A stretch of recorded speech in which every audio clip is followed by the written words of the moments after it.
she's precious. I know. Out of all my kitties, because you have to understand something, I have three cats. So Treasure is the one that is the most loud and outspoken.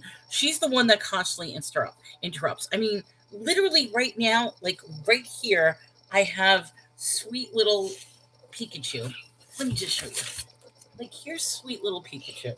She is such a baby, and she's sitting right here. And I mean, I could easily put her back. She stays quiet. She stays good. She doesn't interrupt. But no, Treasure has to interrupt, walk all over the place, and it's ridiculous. Um,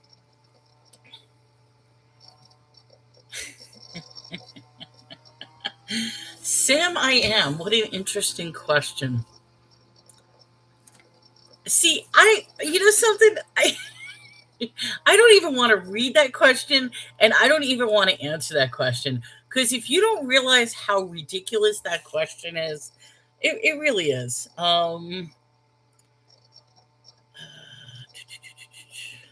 So we're just gonna. I'm not even gonna. There we go. I'm not even going to cater to things like that right now. I'm not. Yes, Treasure's my baby though. She's she's angry because I wasn't, not that I wasn't home, but like I said yesterday, the past 2 days I was going back and forth between doctor's visits, registering the car, fixing the car, helping out Chris. I mean, Chris took the day off yesterday, and he went back to work today. So it's been busy the past couple of days. I got a question for you. Okay, see, you know, so I'm going to entertain this question. Where does Jesus say, follow the Bible in the Bible?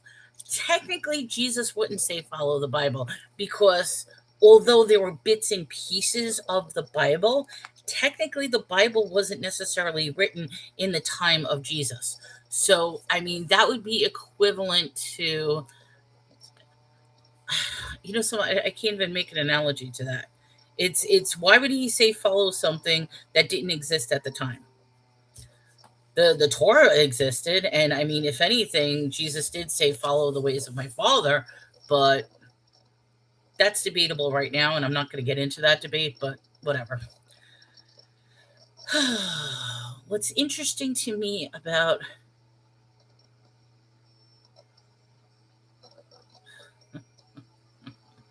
where does it say Jesus says I'm a Christian? He wouldn't say he's a Christian because guess what? Christianity didn't exist until 325 years later, if you think about it. So, um, so I don't know if you're trying to prove like a weird point or anything like that. So, whatever. Okay, well, guess what? I'm not catering to these conversations. You know, so I think if I have to be like, if I have to be, I think somebody called me a dictator. Yeah, somebody called me a dictator one time because I was talking about myself on my own live. And I had to laugh at that. I thought that was the most hilarious thing I ever said. I'm like, this is my show. If I want to talk about myself, I can talk about myself. But I guess that makes me a dictator. So, you know something? If anybody's causing stupidity, I'm not in the mood for stupidity today. This is my first day back in a couple of days, and I've been all over the place. So, you know something? I want peace. That's what I want today. I want peace and happiness. But I guess I'm rambling. So, anyway, let's start off with, you know what? I want a Bible verse, my little jar of Bible verses. I think this is so cute. So what happens is they're random Bible verses in here, and I'm not even going to look at I mean, I'm not going to look at what I'm picking. I'm just going to pick a random one. We are on, I think this is day 6. Let me just see. Day 6. So we're on day 6. I'm going with pink. Pink is a good color. Pink represents thankfulness. Okay, so let me write this down. This is day 6. Let's see. And today is 3/5. Let's see what thankfulness has to say on this. So this is from Psalms 100, verse 4. Enter his gates with thanksgiving and his courts with praise. Give thanks to him, bless his name. So that's a good one. I almost want to say what references it. I mean, like I said, when I look at these, that's the one thing I never liked about church is that they will take one verse and put it up, and then they'll talk about the verse. For me, I would want to go here because I'm wondering when it says enter his gates with thanksgiving, are they talking about the gates of heaven? I'm going to assume that they are, or are they talking about gates of a city? I'm going to assume they're talking about heaven. So this would be then entering the gates upon your death to be thankful. I almost feel like shouldn't you be thankful at all times, even while enter his is that what it is? Enter his presence in prayer? Because it says enter his gates with thanksgiving and his courts with praise. Give thanks to him, bless his name. That's right. An attitude of gratitude goes a long way. Yes, it does. With a thankful attitude, we could turn to something. Let's do that. Let me turn to Psalms 100. Why not? I said I wasn't going to skip around, but something. I think I'm at the point we could skip around and it's fine. In fact, I am happy about something. I'm going to 100 now. I am getting not only the Ethiopian Bible, I'm also getting the banned books of the Bible 2-volume set. So, yeah, I said I was going to do it. So I can't wait till those come in. They're supposed to be coming in today. And I think I'll probably be doing a lot of reading. So maybe with the banned text, I might be bringing more information in. Okay, Psalms 104. Psalms 100 is a tiny, tiny thing. There are only 5 verses. So, something? I'm just going to start with Psalms 101 and just go. So it says, make a joyful noise unto the Lord, all ye lands. Serve the Lord with gladness. Come before his presence with singing. Know ye that the Lord, he is God. It is he that had made us, and not we ourselves. We are his people and the sheep of his pasture. Enter into his gates with thanksgiving and into his courts with praise. Be thankful unto him and bless his name.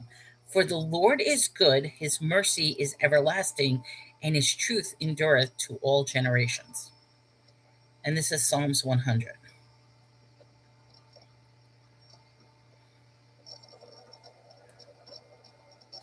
I was reading an interesting thing. I feel like I have to be careful when I watch YouTube videos or TikTok videos because a lot of times when something is said, yes, it can be biblically accurate, but remember when I said no matter what your agenda is, you could take anything in the Bible and you can twist it. And as I'm starting to read and get more and more into it, because I think people were accusing me, which it's fine. I mean, it's a perception thing. People were saying me that I was twisting the Bible as well. I think my problem is I take things way too literally. In fact, I was talking about this to Chris, and he's like, "You can't. You have problems where you can't take jokes. Things are very, very literal to you. So when I read this, I'm reading it as literal truth, where a lot of it can be metaphorical. And what's interesting about this particular one is I was watching a video in regards to Lucifer and music. Now, for me, I'm very, very, I love music. I mean, I'm constantly listening to music. I have a very, very diverse, with the exception of country music. I can't listen to country music. I just can't. I have problems with country music. But I mean, I will listen to everything, and it all depends on my mood. Like, there'll be a mood that I may want to hear, like Mongolian throat singing, or then I might want to hear classic rock, or I might want to hear opera, or then I will go to, do I listen to the, yes, I'll listen to Taylor Swift. Do I necessarily like her? No. Do I believe the story that she is I do listen to Metallica. I love Metallica. Do I believe that Taylor Swift is the reincarnation of the Church of Satan? That's a very interesting uh, theory. But that's a deep dive to go into because definitely Taylor Swift concerts are energy harvesting. But what I was listening to in regards to music is Lucifer was the angel of music. And it's interesting. They were talking, and like I said, I don't know how. Yeah, Taylor. No, no, there is a whole deep dive on that, Nicole. If you haven't, that Taylor Swift is the clone of Serena Laval, who was the wife of the organizer of the Church of Satan. So, if you look at the two of them together, Serena Laval and Taylor Swift, which is kind of funny because Serena passed away right when Taylor Swift was coming into, you know what I mean? It's kind of creepy if you think about it, but there's a, so no, you're actually not kidding when you say that. There is a deep dive on that. If anybody wants to do a deep dive, they could do a whole thing about possibly Lady Gaga as well, and her high priest status with what happened at the Super Bowl. That's another one that you can deep dive on. But the one that I was looking at was involving Lucifer, because Lucifer was the angel of music. And when I look at this, when we were looking at Psalms, where it talks about, oh, did I hear about Jim Carrey? That definitely was not Jim Carrey. I mean, I don't care what people says. That was definitely somebody in a mask. They were saying that it might have been one of the influencers that was pretending to be him, but it was that's definitely not Jim Carrey. Some of her music videos show demonic spirits hover over the crowd at the concerts. Are you talking about Taylor Swift? Because I'll believe it. Not only will I believe it with, or are we talking about Lady Gaga? I know I mentioned two names, but I will say this: Taylor Swift, Lady Gaga, and Beyonce, top three people that demonic spirits hover over. I'm going to say that. I would say Beyonce is Lillian. We're not doing that, so nobody's asking for money here. Um, this is not Paradise Lost. Lucifer never existed in the Bible. Okay. See, I don't even know whether I honestly I don't know if that's true or not. I mean, obviously Lucifer is a character. Where he comes into the Bible, I don't know, because technically at this point we haven't heard the story of Lucifer yet. I'm waiting to hear that story. Um I can't wait for my Ethiopian Bible to come in, because I'm almost excited about that, because I will probably, you guys know I'm a fast reader. I will probably start reading that from Genesis, and maybe within a day or two I'll end up exactly where I am now, unless I get so um I'll probably get so crazy by what is in the Ethiopian Bible that I'll be like, wait a minute, guys, we got to do. I don't know. I can't wait to see what it has to say. But I finally did order that, and I ordered the band Gospels. So I have a book that's like this big, and it's supposed to have all the books of the band Gospels. So we'll see what happens when that comes in. Okay, yes, you were talking about Taylor Swift. Yeah, that's what I said. When it comes to like these big concerts, and I'll say it, Taylor Swift, Beyonce, Lady Gaga, they're energy harvesting things. I mean, these concerts are so demonic, they are ritualistic, they have all these different, I mean, you can literally see a transition between when somebody started out in the beginning, and then when like their soul just completely lost their body, and they have been taken over by whatever Hollywood does to them, and now they're just soulless creatures. You're seeing Lady Gaga in April, and you're so excited to be raptured. Well, go have fun. I mean, as far as entertainment purposes, I think I love Lady Gaga. I think she's great.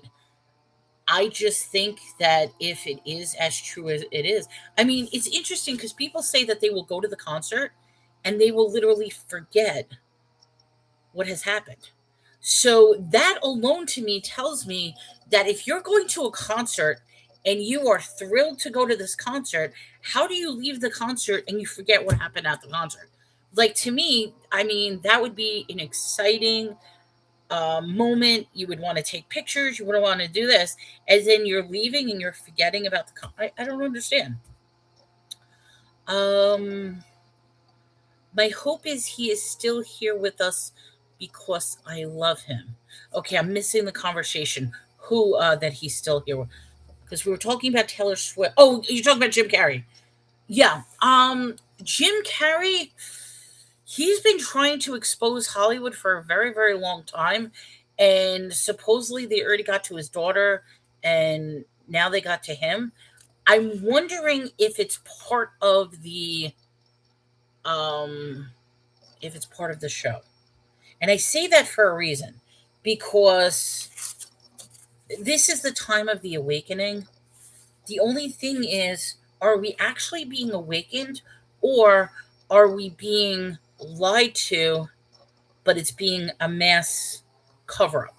You know what I mean? Are we being so distracted by they're exposing this stuff, but all the other stuff that they're keeping from us? So by having people exposed to this stuff because they already have a scapegoat and everything like that, because I want to say, like, for example, with the files. Let's talk about the files for a second. That's all people keep talking about is the files, the files, the files. At this point, that's just a character. And I mean, I have to be careful what I say and how I say.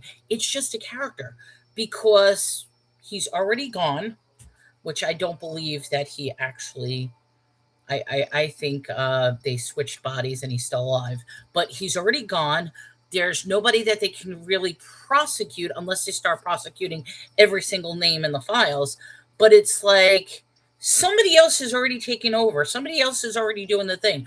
Whatever they did in their whole little island thing is being done elsewhere in a different way, in a different method. That's what's going on now. It's a character in Paradise Lost, which was taken by Christians and included in the King James Version. Okay. There is so much AI now, people can't, exactly. People cannot tell the difference what's real and fake, and it's kind of scary. And you know something, Nicole? I mean, I'm going to say this, and this makes it even scarier. AI has been around since the 60s. It really has. We don't know that because AI right now is a fairly new thing if you think about it. It's to the public. So they always say that the government is like 50 or 60 years ahead of us to begin with. So if everything is being brought out to the public now, how far in advance?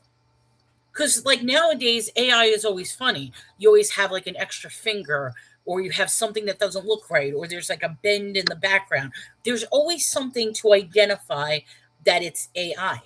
Well, what if they do that just so people know that, yeah, this is the lie, but the real stuff, you know what I mean? I think it's kind of scary because I have this thing about Chris that a lot of natural, not natural, I'm sorry, a lot of key point disasters that has happened. And I'm not going to say specific ones, but just use your imagination over the past 40, 50 years.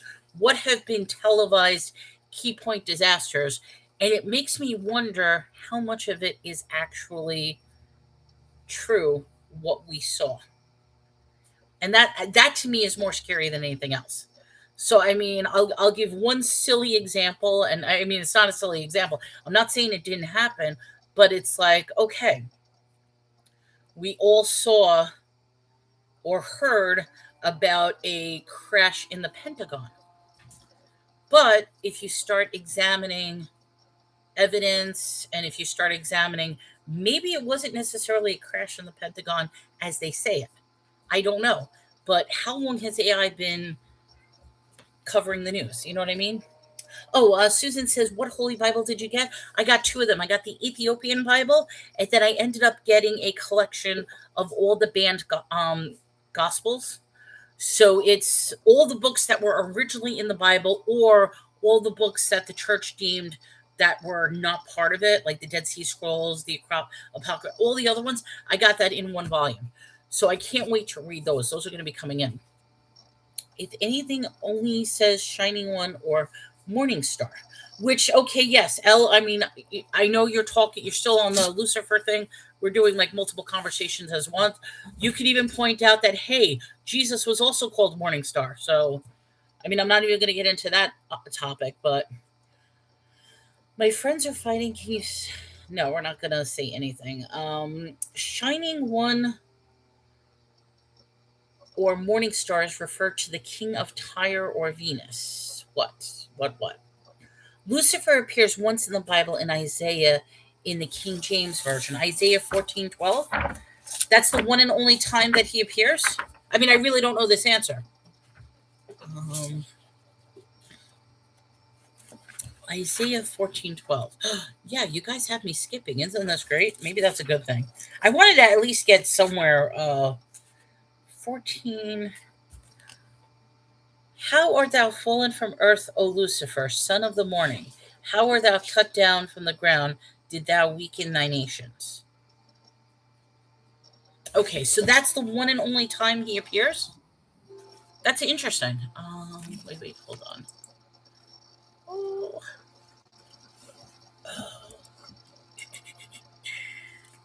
Reload. I got a message. I'm on message. That's what it says, but King James Files is mistranslated and outdated. My conclusion is what Jesus said about the devil. He is the father of lies. Also, the King James Version writers wrote it the way because they had already presumed Jesus is God. It's awesome and clear in Philippians. Jesus humbled himself. How can God humble himself? Actually, that's an interesting question. How can God humble himself? I'll answer that. Is because we try to add human qualities to explain the divine. And I think that's where our problem is. And I realize I do that as well. I try to give, when I read this, I try to give the Lord or God or Jesus human qualities. And we have to realize he's not necessarily human. They're gods, they're divine, they're spiritual. So when you say, how can God humble himself? He can do whatever he wants. But the question is God humbling himself, or are we placing that idea upon him? Um, Hold on one second, guys.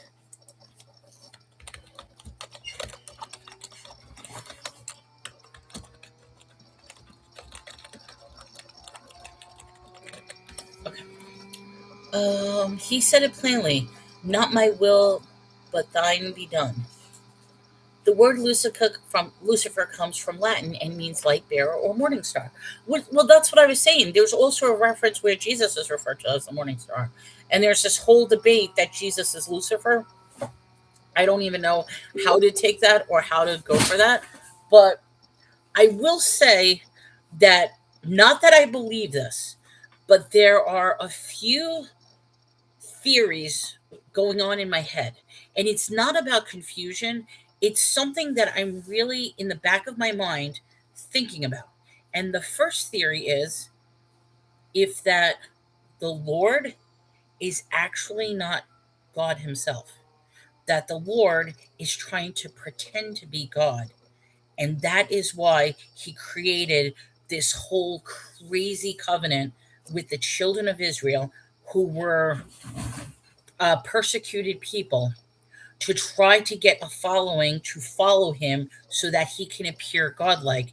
And that is the reason that the real God sent Jesus down to earth to try to fix whatever the Lord's doing. So that's theory number one.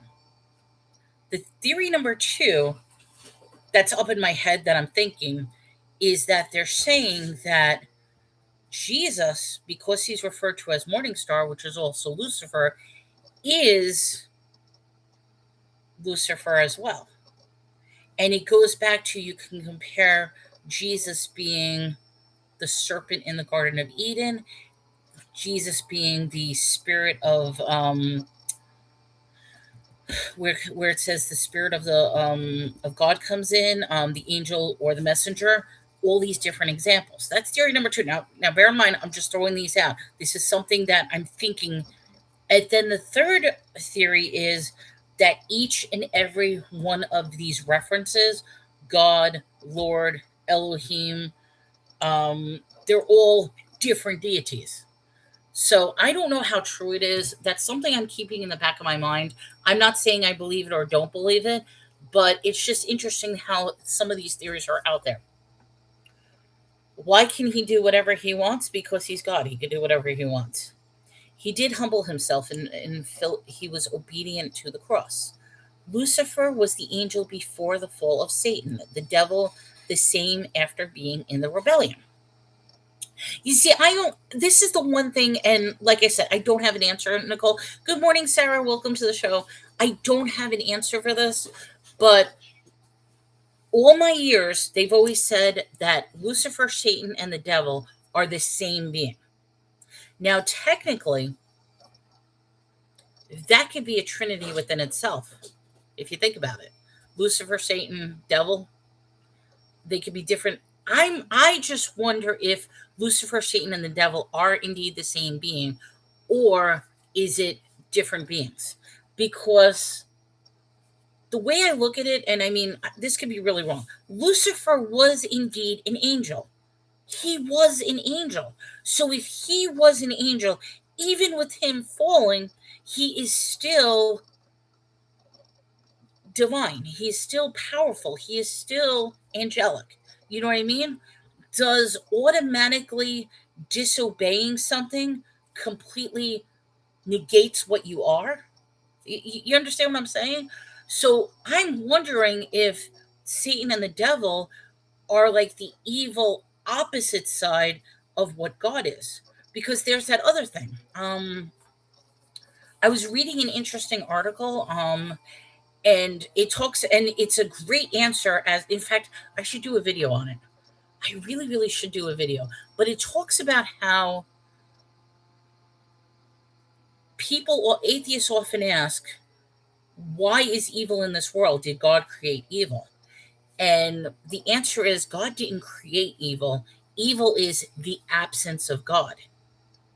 So by not having God in your life, that's what makes it evil, is the absence of God, not God creating evil, which is something interesting. I mean, I know I'm going all over the place, but I often wonder, is Lucifer, Satan, and the devil, are they the same beings or different beings?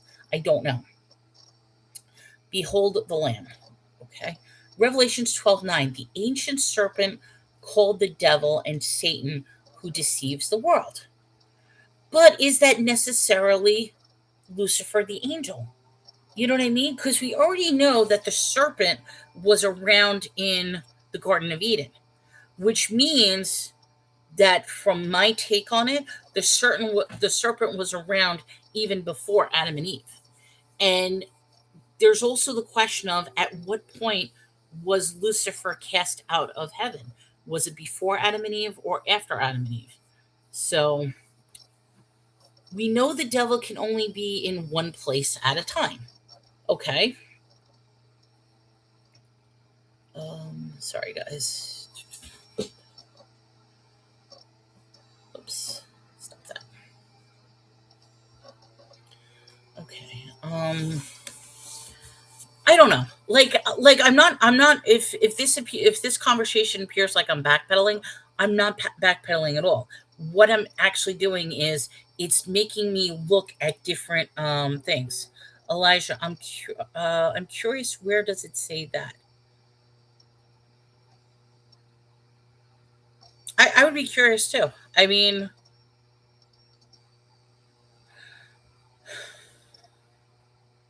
it makes me think. I don't know.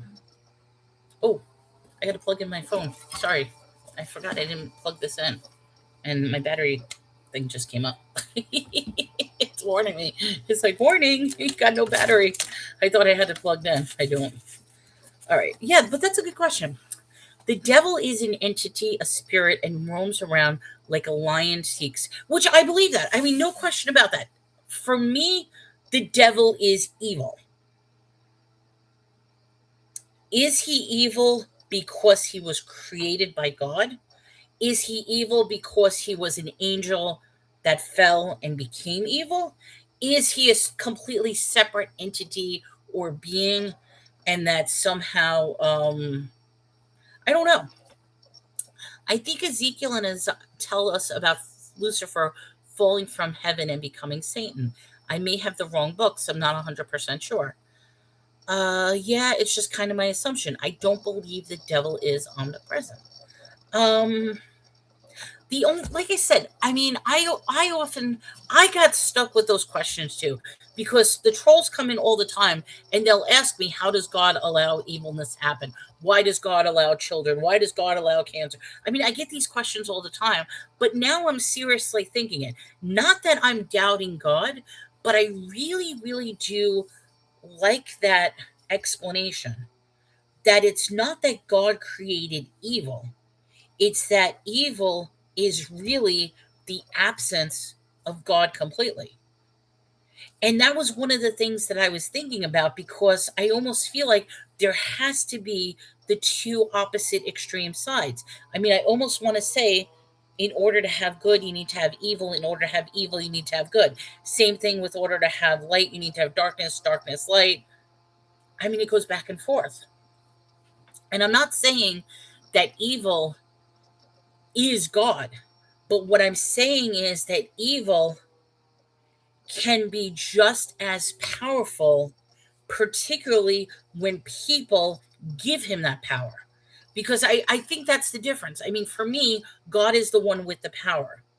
However, for me, evil, and I say evil because I still don't know, do I call it Lucifer? Do I call it Satan? Do I call it devil? Or just general evil? Because I'm still confused about who or what evil actually is, if that makes sense. But for me, I really believe that evil gains its power because people give it to him or it. Um, it's just kind of an assumption. I don't believe the devil is. I don't either. That's why he needs his army of demons. Exactly, I agree. Like, I think the power comes from the numbers and also the power of what is given to him. The devil or the enemy uses people too, and if you're not aware of his attacks, tactics, you can easily be deceived. Absolutely, I agree. Be not among drunkards or among gluttonous. Okay, whatever. The devil is real, and if you don't know about what he does, then he can easily use you. I'm not saying he's not real. What I'm saying is, I don't necessarily, okay, because think about it this way, if you don't mind me saying. Christianity teaches that there's only one God, monotheistic, one God. On the flip side, then that would be that there is one devil and one evil being. Or are there many evil beings? Are there, because I mean, even within the Bible, we're talking about false gods and false idols. And from my perspective, each and every one of these can be an evil being. We had Moloch, we had Baal, there was another one. Like, there's a whole bunch of them. And it makes me wonder if there's more than one devil, is if there's more than one Satan, if there's multi, or is it really like there's one supreme evil being? I don't know.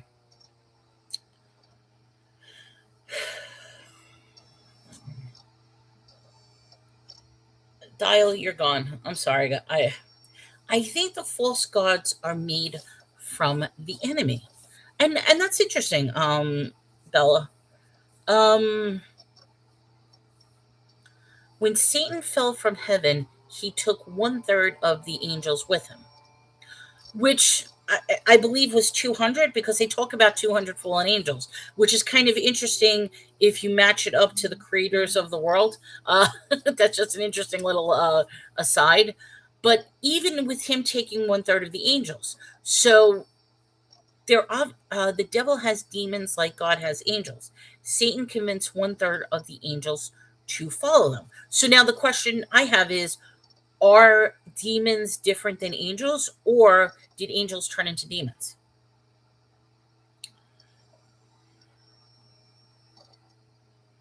Um, Oops, sorry.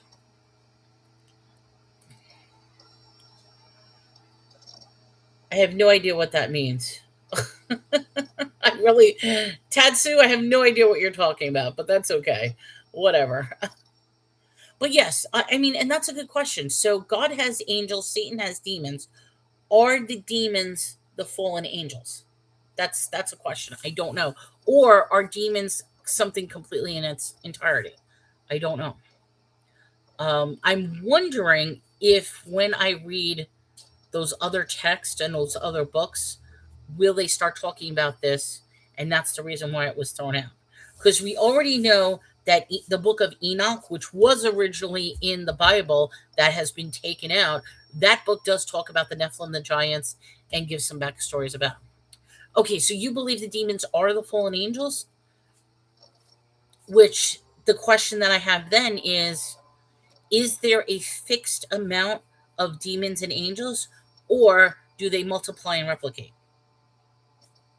And that's an interesting thing, because if in the beginning they took 1/3 of the angels from heaven and cast them down and they became demons, which I'll agree with that. Is it a fixed amount, like it's the same as it was from the beginning, or is there some sort of, I don't know about replicating, but I don't think it's, and me too, I don't think it's just 200. I think there, I mean, there's a guy, the fittest flat earther, if you ever see him. What he does is, his theory is that all the movie stars are actually fallen angels. And what he's, oh, thank you so much. I appreciate that. Straw Hat, thank you for the bear. He has this theory that all of the movie stars are actually fallen angels, and that includes sports stars, movie stars, and like political figures and stuff like that. Okay, you love the fittest flatter. He's very interesting. I enjoy, and it's funny when you start taking two completely different people and start mixing them together. And it's like they have the same scars, they have the same birthmarks, they have the same facial features. So it's interesting that it's like, could these movie stars, and I mean, it'll explain so much with what's going on with the files, what's going on in Hollyweird and all that stuff. It will explain so much if that really was the case. We are definitely in a spiritual war. The Bible tells us that our war is not with flesh and blood. I don't know if the stars are fallen angels, but surely they mean to deal with. And I agree with that. So it's either their contracts or deals with. I mean, it goes back to why can't I think of his name? Johnson, the Crossroads. He's the jazz. Oh my God, I can't think. He's the jazz guitar player way back when, who made a deal with the devil to become the a famous guitar player. And I mean, it goes back as far as that. I don't know if the stars, but they okay. Ken says, yeah, it's true. I think it is true. There is just some really really weird things going off in Hollywood, and weird things going on with stars. And I do believe that there is like this dividing line between some of them that are good and some of them that are bad. But against principalities, powers, and the rulers of darkness of the world, against spiritual wickedness in high places. I mean, I almost, Lucifer was supposedly okay. Yeah, I started talking about that. Yeah, Lucifer was very musically. He was all about music. Him getting brought down to here on Earth, he wasn't cast down into hell. He was cast down to Earth. So with Lucifer being on Earth, we have music. We have, because music with frequency and sounds and lyrics and words and spells, if we should say. I mean, it really can be hypnotic. Like when you really get involved in music, and even when you go to concerts, the whole energy harvesting of concerts makes sense for the music industry to be taken over. Yeah. I mean, it's so different when you go to a live concert compared to when you listen to music on the radio. It can be just as powerful, but it's like there's just something different when you can feel the beat, you can feel the pulsations, when you can have the energy of people around you who are clapping or cheering or screaming or singing or whatever it is. It's very different. But yeah, it makes sense for the music industry to be taken over. And I mean, look at how we talked about this. Look how people change. Beyonce. I cannot, I mean, okay, I will say this. I do not understand for the life of me why so many think Beyonce. There, if anybody wants to follow a weird rabbit hole, go down the Grammys with how many stars Grammy winners have thanked Beyonce in their speech. And I don't understand it. Like, what? I mean, to me, that makes no sense whatsoever. Why would you thank a fellow music star for your talent? You know what I mean? Is my video buffering? Is it not liking my conversation because I'm talking about Beyonce? uh Okay, it makes no sense. It's trans like, exactly. The enemy is mad. We are talking about his tactics and people are coming there. It probably is if I'm being buffered. I don't know. Okay, good. All right, I'm back. Yeah, I didn't notice that it was being buffered or anything like that. But yeah, like, okay, like for example, Adele. I do not understand what Adele has to do with Beyonce. But yet Adele thanked Beyonce for her award. And I'm like, that's like two completely different. Like to me, wait, my back? What's on my back? Oh, I'm back. I'm sorry. I thought you said something's on my back. Wow, he's who's pissed. Is that what it is? As I'm talking, the whole thing is buffering, and you're not hearing anything that I'm saying. That's bad. Maybe that's what it is. I should not be talking about Beyonce, the enemy. I gotta talk about good things. Um, I've noticed something interesting as well, and I don't know how true this is, but supposedly people who have been like diehard Christians are now turning away. So I supposedly Kurt Cameron, I mean, he was like crazy Christian, is no longer. I don't know if that's the case.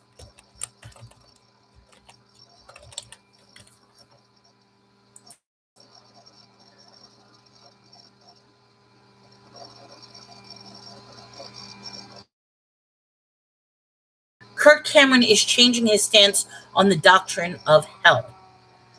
So I think there's a falling away in Revelation. To be Christian is to follow Christ's behavior. Um, no, I don't want that. That's not what I'm looking at. His sister is Christian too. Okay, wait. I just want to see because instead his embrace eternal judgment or eternal punishment doesn't necessarily mean that we are being tormented and punished forever. It means that punishment we deserve is irreversible, it's permanent, it's eternal. You're dead, you'd be destroyed, you have perished. He describes his perspective as a great relief, noting it better aligns with God's character of justice and mercy. He argues that endless torment for sins committed in infinite lifetimes seems like a cruel and unusual punishment, and pointed to Old Testament descriptions of faith as the wicked destruction rather than perpetual suffering. Um, I've my puzzle is here, so yeah, it's definitely monitoring us. To be Christian is to follow Christ's behavior. His sister's Christian too. Okay, so I know this is a trolling question, but here we go. If I'm a lesbian, will God accept me? You know something? Here's the thing, and people could disagree. God will accept you, but the question is, why would you accept God if you are necessarily a lesbian? Because right off the bat, you are engaging in activity that is sinful. You're engaging in something that is unnatural. You're engaging in something that cannot extend your duty on earth to procreate.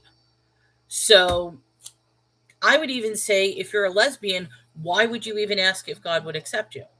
What you need to do, honestly, is repent, forgive, change your ways, follow the path, and of course, He would love you and accept you. So, see, even Nicole says, absolutely. He loves you and will meet you right where you're at. Mhm. In my opinion, the devil has stolen your identity. I find it interesting because I was thinking of the whole Tower of Babel discussion because I really, really believe in this thing. So we finally got an answer as far as languages stemming from the Bible when it comes to the Tower of Babel, because they were trying to reach heaven by creating a structure where they can get that high. And it makes me wonder, I mean, okay, we could take it literally or we could take it metaphorically. So, literally speaking, if they are seriously making a structure that can touch the heavens, if the heavens had a ceiling, why would God want to destroy it? And why would God want to confuse people if, in one sense, they literally were doing the very thing? If you think about it, like, would it really matter if people just decided to make a bigger and bigger and bigger tower? I mean, we've got skyscrapers now.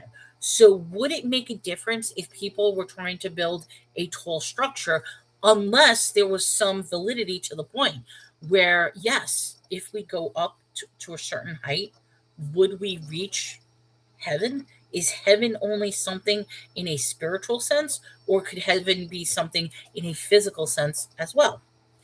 So, with the confusion aspect, it's like, as a punishment, let us confuse them, let us create languages.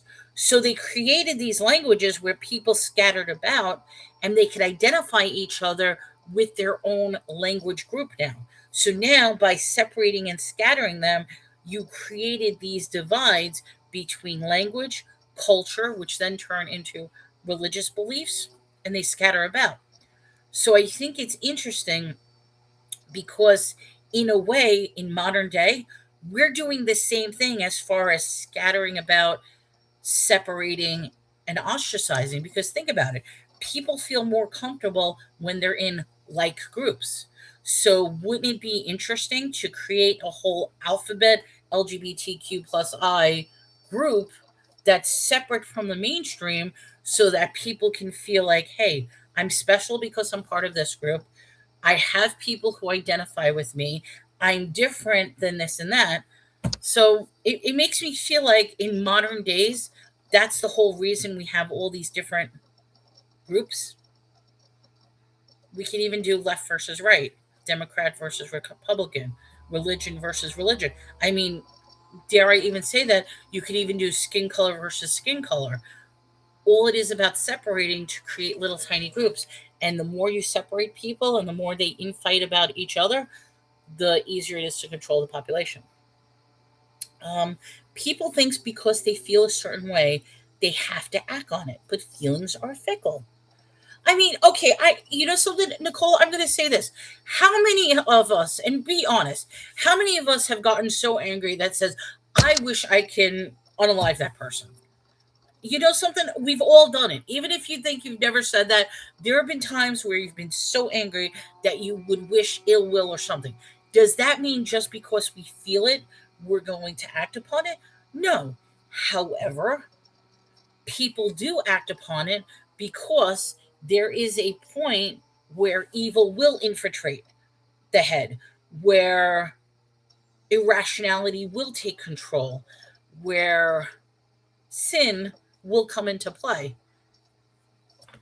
And that's where it becomes where they do act upon it. Some people think LGBT is because of bad committed in the previous life. Possibly. I mean, I don't know.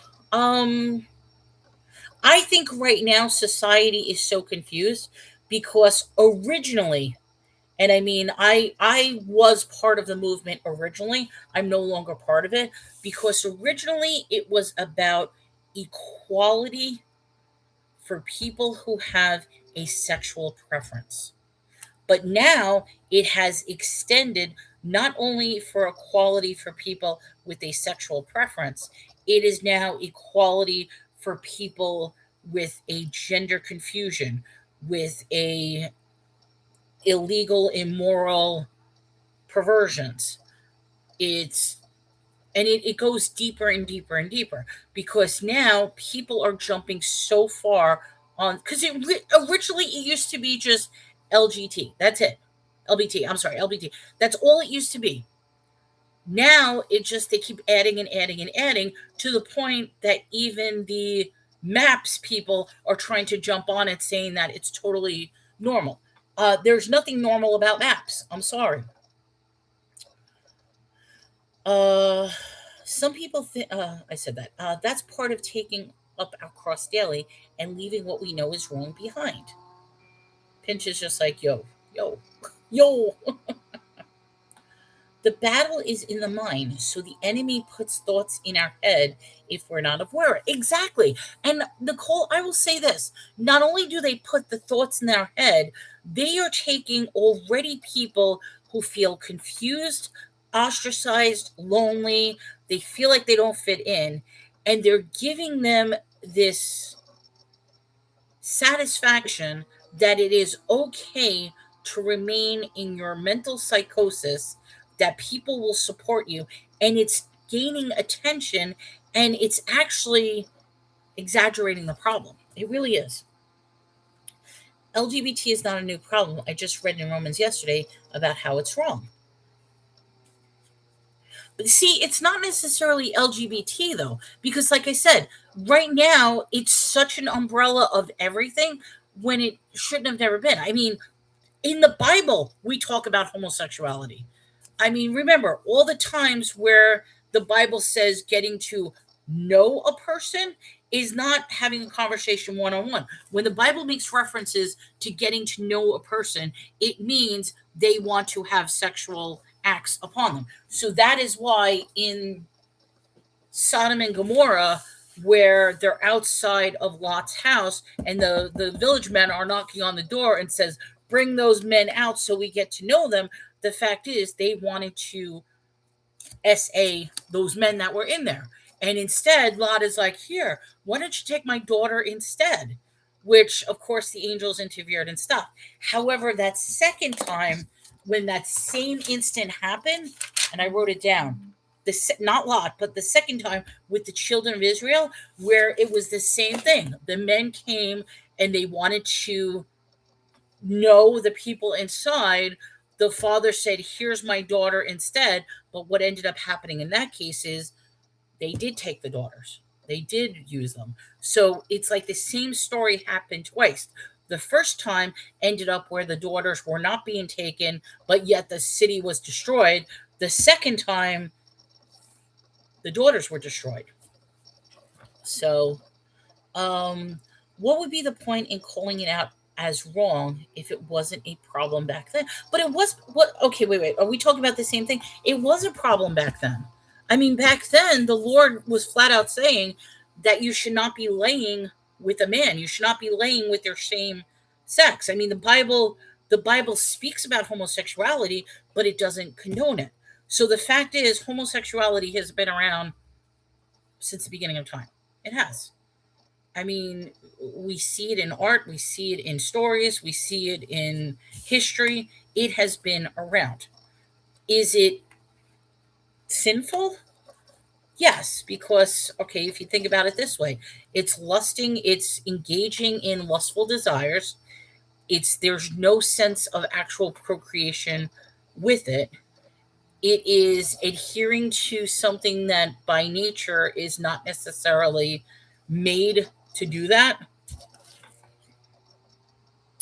The bad, as in, like, the person was not a good person in the previous life, so this is their karma.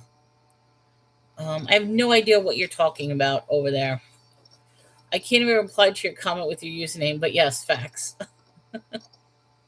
Same story from the Quran, but Lot not bringing up his daughters. Okay, so that story's in the Quran as well. Well, like I said, I've already found the second time because it happened with the children of Israel. I got to look it up exactly. But the second time it happened The daughters were not saved. They were taken advantage of. The Lord wanted us to be fruitful and multiply. Exactly. That was one of his first rules. If people become ill, then there's no more babies. And think about it this way. This might be the ultimate thing if you think about it. And here's my fear, because I was having this conversation with Chris. We are God's creation. We are we're God's creation. So how do you end God's creation? How do you stop it? By not allowing pregnancy to happen, by not allowing birth. And what's going on? Well, we have the movement of LGBT where people won't have children. We have the crisis with finances, the cost of living, and all that, where people are not going to want to get married. We've had the whole COVID thing of separating people, where people are not going to want to get to know each other. I mean, we're turning into a society where people do not know how to touch, interact, or be within the same room of people. And I have this theory, which I'm actually scared of, is that the vaccination is not affecting. I mean, the vaccination now cut out the people who had bad immunity, bad immune systems, or pre-existing conditions. So that was the first thing, the vaccine. I think the vaccination, we're going to see the real effects in 20 years when the children of the people who are vaccinated are now adults. That's what I think is going to happen. So in 20 years, I feel like what the vaccinations did just made a generation of barren people. That is my theory. All right, so I'm talking about LGBTQ. Okay, that's a tactic from the enemy. You're all sick cult members. Okay, fine. If you feel that way, then why are you here? What about Lot and his daughters? Okay. All right. So since you consider us sick cult members, there you go. Now you don't have to hear our ways. All right. So speaking of Lot, his wife looked back and turned into a pillar of salt. Leave behind your old ways and don't look back. Exactly. And you know something? I will say this because, like I said, I take things literally. I know the Bible is a lot of it is metaphorically, but I'm like, no, you know, so let's take it literally. And I really, really do believe that the destruction of Sodom and Gomorrah, where she turns back and turns it, I think it had to do with some sort of direct energy weapon. That's how you were able to destroy an entire city instantly. And whatever the weapon did turned everything to salt, turned it to dust, just completely destroyed everything. And I think that's what happened. When she turned back, she became in contact and aware of whatever that weapon that destroyed the area was. And that's why I feel like there is so much more technology in the Bible that's being skipped over. Because when I start reading and they start making these little references, like for example, the censors, I really, really believe the censors did something else other than just keeping incense in them. I really do. Particularly when the Lord took the censers, because each and every person had their own censer. When they took the censers and put it on the altar, as a reminder for the children of Israel of each and every one who disobeyed, makes me feel like there's more to the story of these certain technologies that are in here. Um, Leave behind your old ways, don't look back. It is the picture perfect. It is perfect picture of leaving behind your old life and following the Lord. I believe it's a great metaphor for how, when we begin to follow the Lord, we need to keep our eyes forward and not look back at our own ways. And that's what happened. She turned back on the old ways, and as a result, but I mean, what I'm saying is it was instantaneous. It's like in the Old Testament, every infraction you do pretty much is instantaneously consequence of death. So, oops, sorry. Are you jinxing because you're both saying the same thing at the same time? But I know I'm rambling, guys. I apologize. All right, so I said my prayer. I said my quote. Just trying to say. I'm actually. I will say this. I am really excited about the two books I'm getting. I feel like I'm going to be like really, really reading them, and it'll probably one of those things. I'll be like, guys, you've got to see this.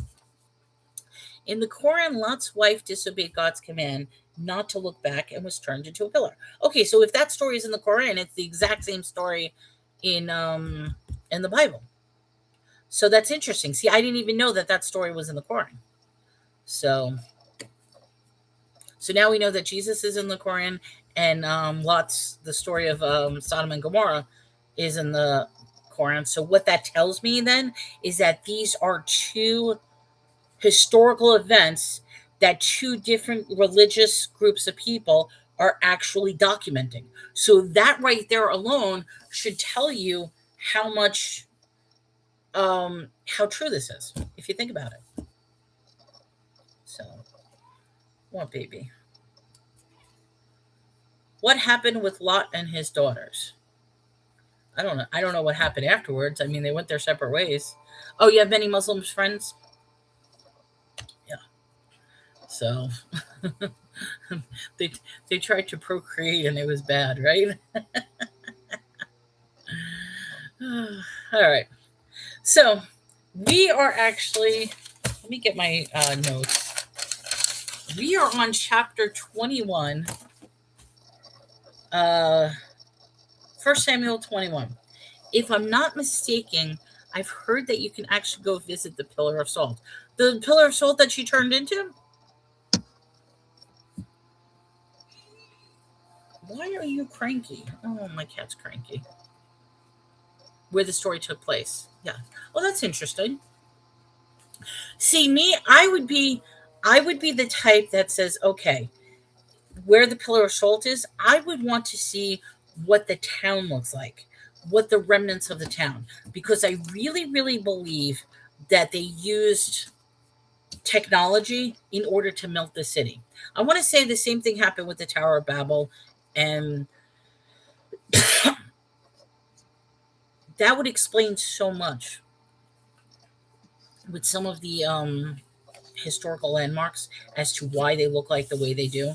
Because one of the things that I strongly believe, and people could say, I do believe that certain, what's the word I'm looking for?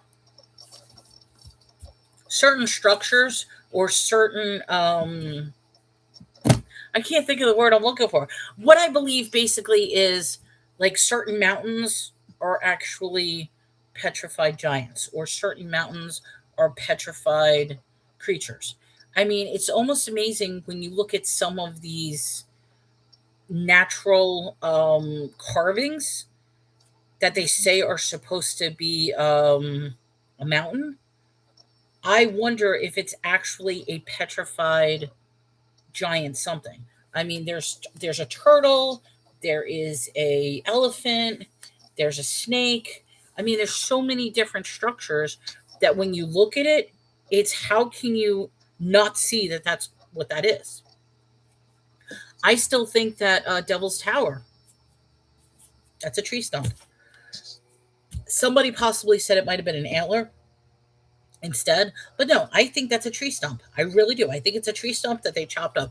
There is no way that that type of striations and that type of flat um that flat structure was done strictly by magma, particularly when there's no volcano. I mean, you know what I mean? It makes no sense that they're trying to say that that's like a inverted volcano that dried up and sealed itself up. No, to me, Devil's Tower is a tree that they chopped it up.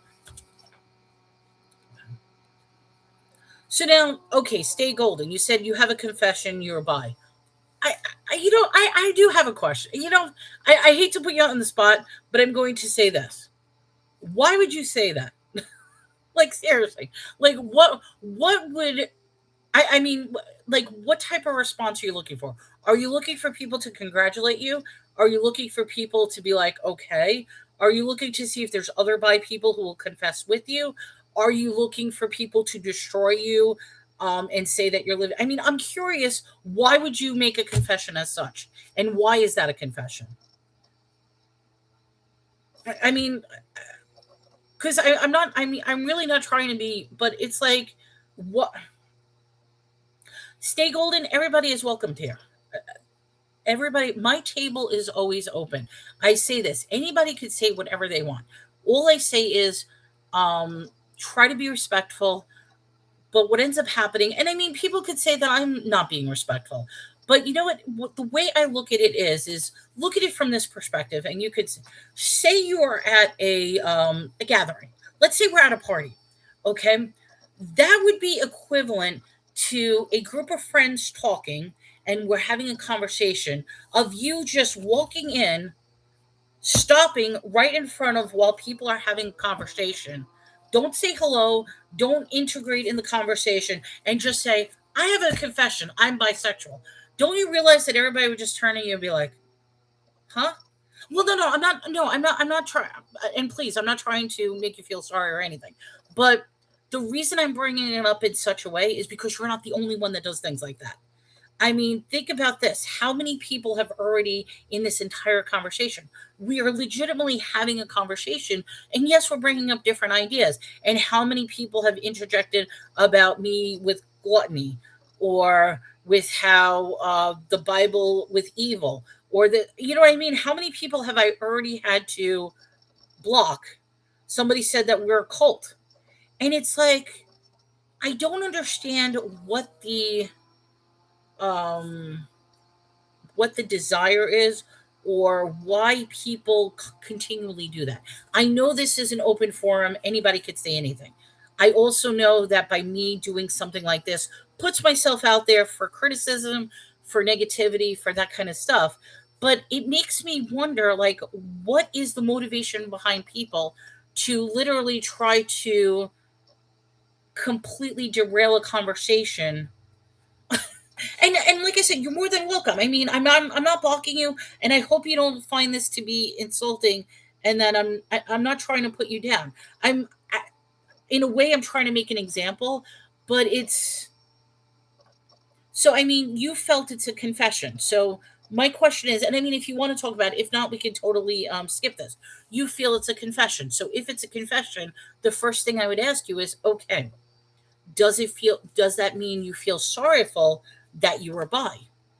Does that mean you're going to stop being bi?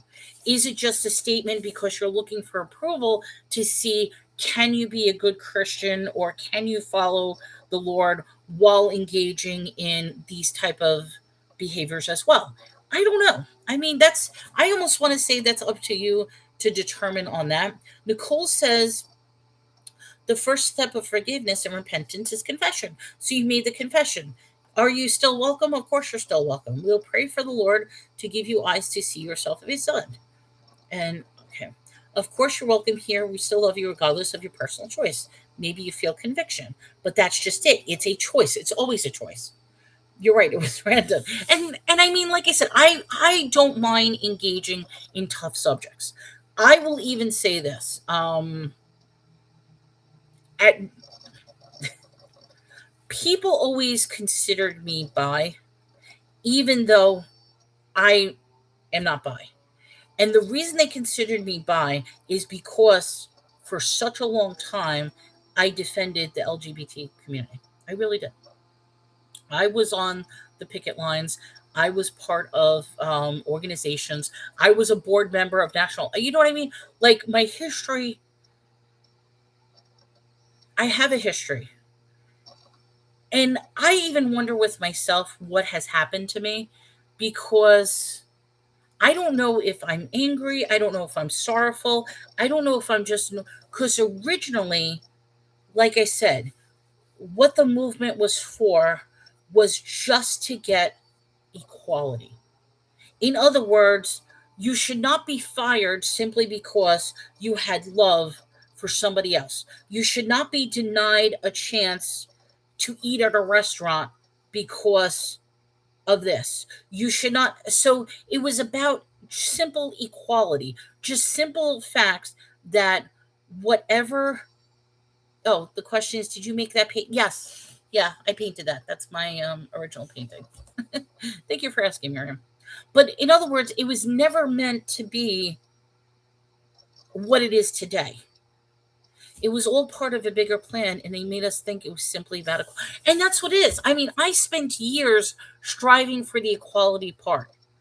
In fact, I will even say this. I even started a movement in New York, I'm angry with this, lowering the age of, I can't even admit that I'm saying this. In other words, 21 used to be the magic number whenever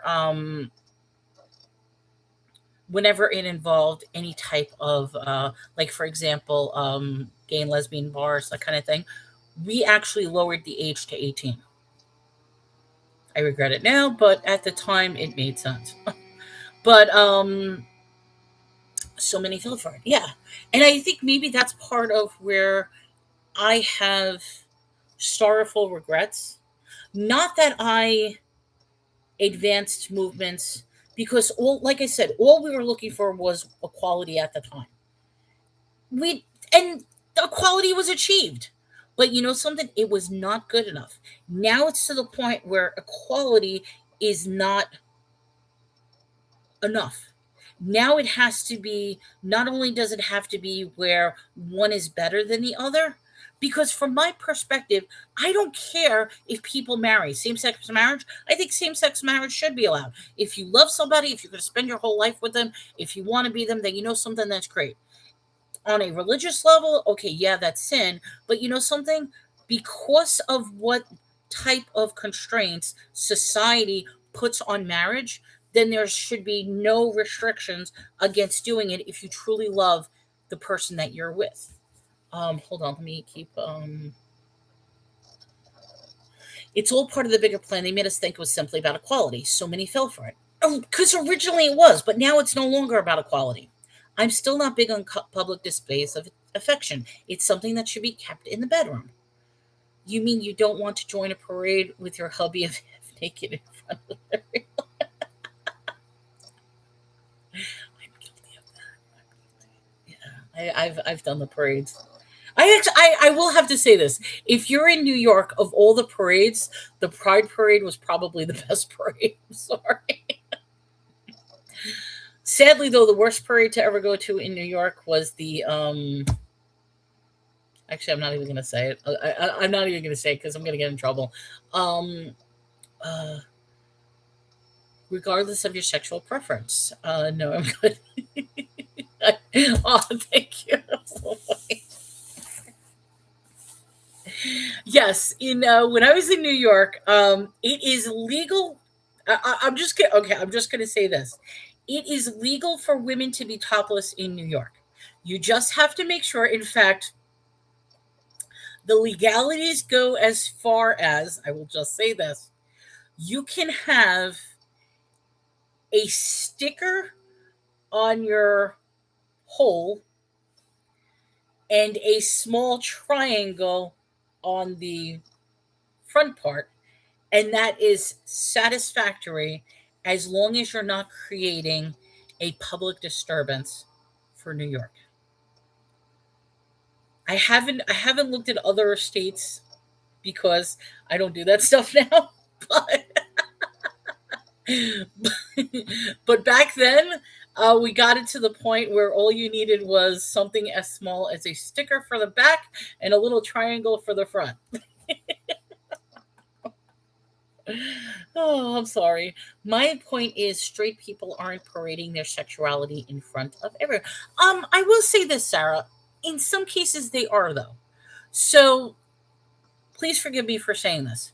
Why is it okay for a man and woman to hold hands publicly, but not okay for a man and a man or a woman and a woman to hold hands publicly? Okay, so that's the minor one. Then you could take it a step up. Man and woman come together. Oh, hi, honey, how are you? They kiss each other. Why would that be okay publicly and not the same thing? Oh, honey, I'm so glad to see you. Kissing each other I mean, like, for example, I'll give a quick example.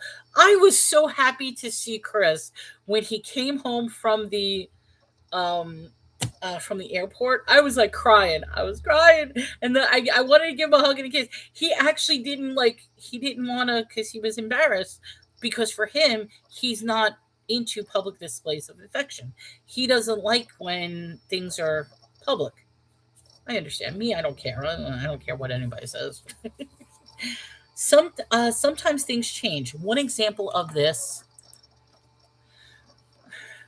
Oh, hi Angie. I'm sorry. I just realized somebody was on the YouTube side. Christianity means Christ the follower. So would he say he was Christian because he's the one that's following? It's very simple. Don't. Okay, that was a while ago. I'm sorry I missed your message, but welcome to the show. All right. My point is, straight people aren't parading around there sexually around everyone. I think they are sometimes. Sometimes things change. One example of this was how the Sunday became the day of meeting as opposed to Saturday. Marcus, I'm going to answer that question for you. Why did Sunday become the day of meeting as opposed to Saturday? Because that was a brilliant political thing in order for there to be 7 days of bank openings and of markets.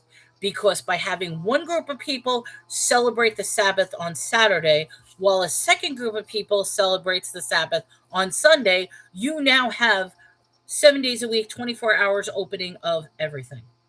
Think about that. That's the history on that one. Oh goodness, that is a public disturbance.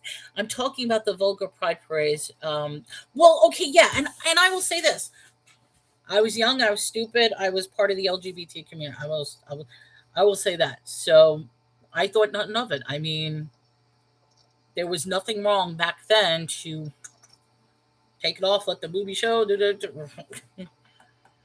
It's yeah, it's literally a whole parade about their sexuality. It is, and I think about that. Like, see, this. I guess this is me with my change in thinking because sometimes I think to myself, what did I do as a when I was younger? Like, how was I that far gone compared to where I am now?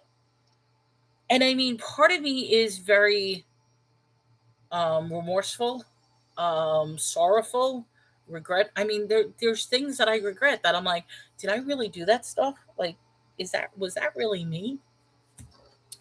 Um, it's not like it's bad. It's just unusual to see it, but live your life, I guess. I'm just saying the parade is different from holding hands in public. Everyone has a past. Energies, yeah. I think I think my past is. It's hard sometimes when I talk about my past, like even Chris. There'll be certain. I think my problem is with my past. I normalized craziness, and that's what I've done all my life. I normalized craziness, and when I'm realizing now that I normalize things that are so far out there. And even when I talk to Chris sometimes, when like I mention a story, he will be horrified. Like, and then I have to stop and think, and I'm like, did I really do that? Like, was that really me? And I'm like, that was me. I'm like, what has happened to me? Like, where did this? Some pasts be more pasting than other pasts. Let's just say my past should stay in the past. I mean, we're all human beings. I don't hate the pride. I just don't agree with it, and I respect them. And like I said, in the past, all it was originally about was equality. And this is what I say: we achieved equality. So why is there an ever-present push? What more do you want? In most states, it's legal to you know what I mean? Same-sex marriage is legal. People don't care nowadays if you're homosexual on. It's like, I mean, I almost want to say, like, okay, I used to celebrate the coming out parties with friends and stuff. Now I think about it, it's like, why do you need a coming out party? Like, what is, I mean, okay, so from my perspective, Why do I need to come out to the world and say, guess what? I like having sex with men. Like, what's the point of that? But that's what they're doing when they're having a coming out party. Like, I don't understand. I want to say society has made it such an exclusive difference, because I think one of the worst things is the amount of pressure on kids coming out to their families, telling their families. And I talk with some of my friends who did come out. I'm like, why are you making such a big deal? Who cares what your family thinks? Like, what difference does it make that you need to be accepted by your family? Why would you even tell your family what your sexual preference is? I mean, would you say the same about birth control? That question makes absolutely no sense. What do you mean, would you say the same about birth control? What would I say the same about being on birth control, or not being on birth control? Or I don't understand. I mean, I almost want to say I don't even know if I could say your name, because your name is probably an insult. But the P word. Um, what does that have to do with anything, birth control? Uh, I mean, we're all human beings. I don't hate. Okay, I read that already. What's the point of sex if you have birth control? Very good point. Okay, so that's the question. What's the point of sex to have birth control? Because if you have birth control, then the point of sex is more for an indulgent pleasure of desire. It has, yeah, intimacy between, or it could be intimacy between, like, but the point of sex is to generate a feeling of euphoria with your partner. That's the point of sex. I mean, I almost want to say, and this is where it could be sinful and not, which is very interesting, because if we go back to biblical times, sex would literally just be, you don't even have to love your husband. It's like, okay, spread your legs, let's do the thing, baby making. Same thing with gay sex, it's just pleasure. Okay, it is just pleasure. But even in pleasure, can't that be in excess? Can it be a perversion? I mean, I almost want to say, and dare I even say that, if you're saying the same thing, so in other words, everything that's pleasurable should be allowed, I don't agree with that. Because then the next thing you could easily say, oh, well, if you're a maps person, we might as well allow that. No, I feel like there does need to be a line in the sand. There has to be a moral compass as to how much is too much. Because okay, sex could simply be it could simply be penetration. But then again, all right, well, if you're with a woman and a woman, unless you have some outside form, then there won't be any penetration. You know what I mean? It's a physical bond. If you're having sex just for pleasure, then it should be with one person, in my belief. And it should be, but then you have people who are poly, you have people who are swingers, you have people who take it beyond that. Some people believe we are just made to have sex with anyone and everyone. You're right. That's exactly that's exactly how some people think, believe. And the question is, does it make it right? Does it make it wrong? I don't, honestly, I don't know. I don't even know how to take it. Because biblically speaking, you're not supposed to have sex until you get married. And the whole purpose of the marriage was to procreate and have children. But then, okay, so what's going to happen if you are barren and you can't have children? Does that mean you're never going to have sex and you're never going to get married? Sarah says that's not how God intended it. But those are following the feelings of the flesh. It's, if it's outside of how God intended, it's wrong. I mean, I get told all the time that because technically I'm not married to Chris, I'm living in sin. And people can say that, but from my perspective, it's like we are already at the point that we are already, I mean, I almost want to say back then, You didn't need a marriage certificate. You just needed one person that says, okay, the two of you are married. There you go. Now it's like you need a marriage certificate, you need the law, you need this or that. I don't agree with that. I believe that marriage should be a promise between the both and keep the government out of it. That's how I do. Uh, all right. If it's outside of what God had, it's wrong. It could still be for pleasure if married. That has absolutely nothing to do with anything. That's a silly question. If we are to sow the flesh, we reap decay and destruction. But we have to sow to the spirit, we reap life and life abundant. If we sow to the flesh, we reap decay and it. What? Okay, SpongeBob or whatever your name is, you're gone. I can't deal with this. Sorry. Okay. Either you want God's blessings or you don't. Read Song of Solomon. God intended the pleasure. I read Song of Solomon one time. And yeah, that was definitely an intimacy between them. I call that the porn of the Bible. I really do. All right, so guess what I'm doing? We are blocking him. So I don't know. That's so stupid of why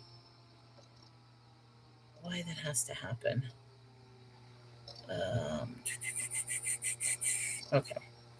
Right, so it's not just for reproduction. But I think yeah, well that's what it is. He copied and pasted your message and then they do the thing because I muted him. They start sharing, which affects everything. So then I have to actually block them. So if I block them, then they no longer share. You know what I mean? So I don't know what's wrong with people. And today I'm sorry, maybe it's just my mood or something. Today I just don't have the patience for stupid questions. And I mean, I will engage in a conversation that could be controversial because this is a controversial conversation. I will say that, but at least it's discussing things and putting religion. Whatever happens to that person that made your face their pro, somebody did that. I don't know. I might have deleted them, but I didn't realize somebody made my face their profile. I have no idea. Um,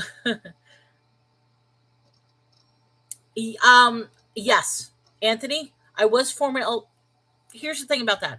I supported the LGBTQ community. I was heavily involved with the New York scene. I was a part of multiple organizations where I was a board member. And I also fought for a lot of rights. And that is a genuine question. Um, as far as me personally, I am not bisexual and I'm not homosexual. Um, I don't know if this should be disclosed, but it doesn't matter. Yes, I have explored, but I realize it was never for me. So, but yeah. So yeah, there was a time I lived in ultimate sin. Um, but that was years ago. There really was. I think moving away from New York, I moved away from New York 15 years ago. That definitely changed a lot of my perspective in things.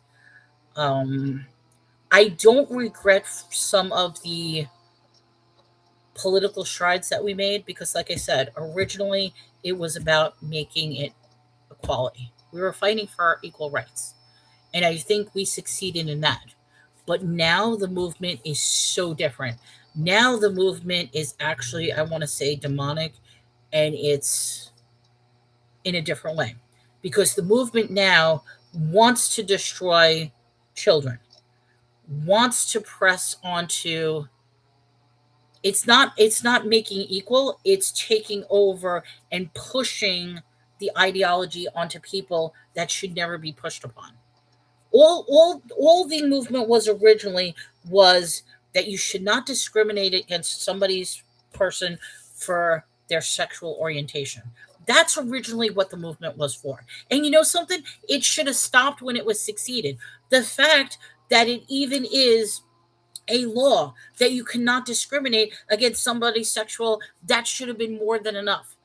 Why it keeps being pushed and pushed and pushed to the point that even we're doing mutilation to children.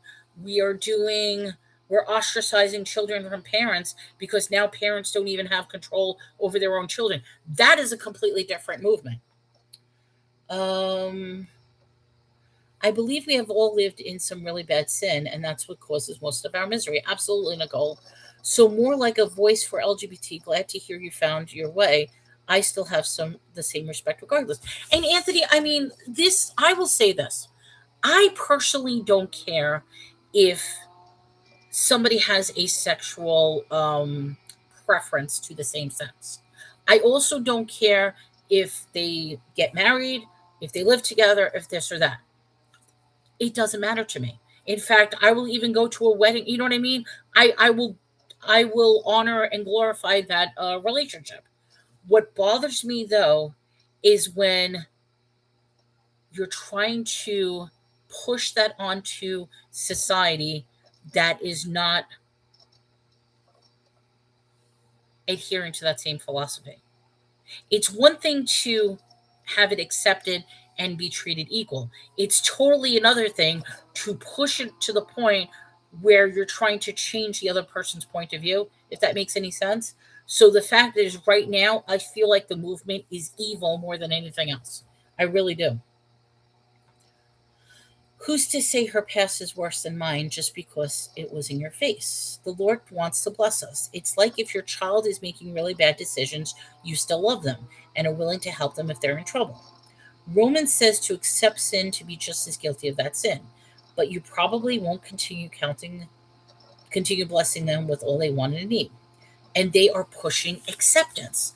It's not I think it's going beyond acceptance. They're not only pushing acceptance, they're pushing it that their way should be above. Cuz okay, even looking at this. First of all, most people nowadays cannot define what a woman is. And I think that whole debate on what a woman is disgusting. I really do. That should have never been a question as far as what a woman is. And not only that, is the term cis woman, I think is disgusting as well. That is such an insult to women by calling them a cis woman. It really is. Yeah, I'm the same. Live your life, it's you. And that's how they want to live. It's perfectly fine. And I don't care. I really don't care if somebody wants to be transgender. But it shouldn't be pushed down to the point that everybody has to cater to that person as opposed to just being equal. You know what I mean? But even just to accept the sin makes you guilty of that same sin according to the Bible. If you don't agree with demonic and satanic dark side, wait, I just don't agree with the demonic and satanic dark side. Me too. I don't agree with it either. Just agreeing to the evilness of the movement. Now, Sarah, I see what you say. And it's true. Just accepting it and allowing it can be just as bad. But I look at it this way. Jesus, and I'm going to put it in terms of Jesus. From my perspective of Jesus, Jesus loved you no matter what. It was up to you to decide if you wanted to love him back. And I think that is why he chose who he chose.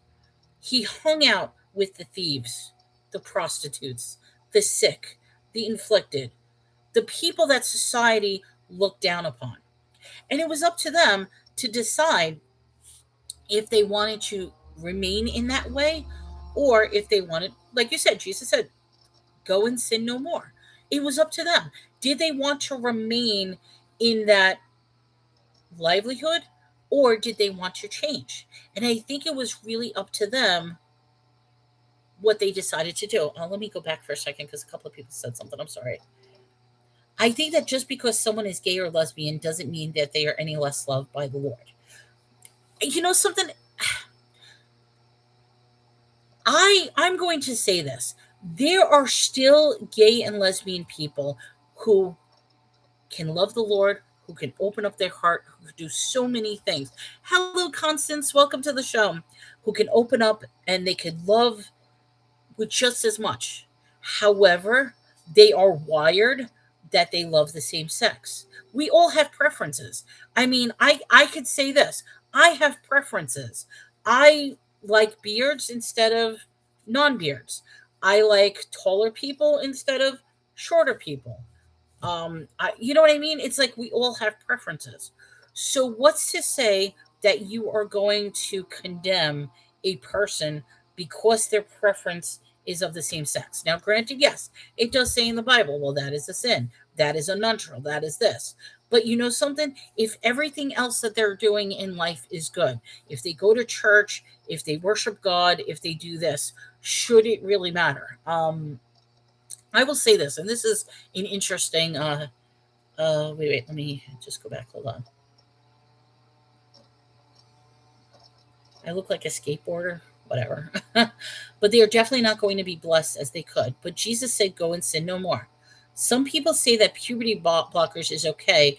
That's how far queer. Well, that's what I mean. They are literally changing children.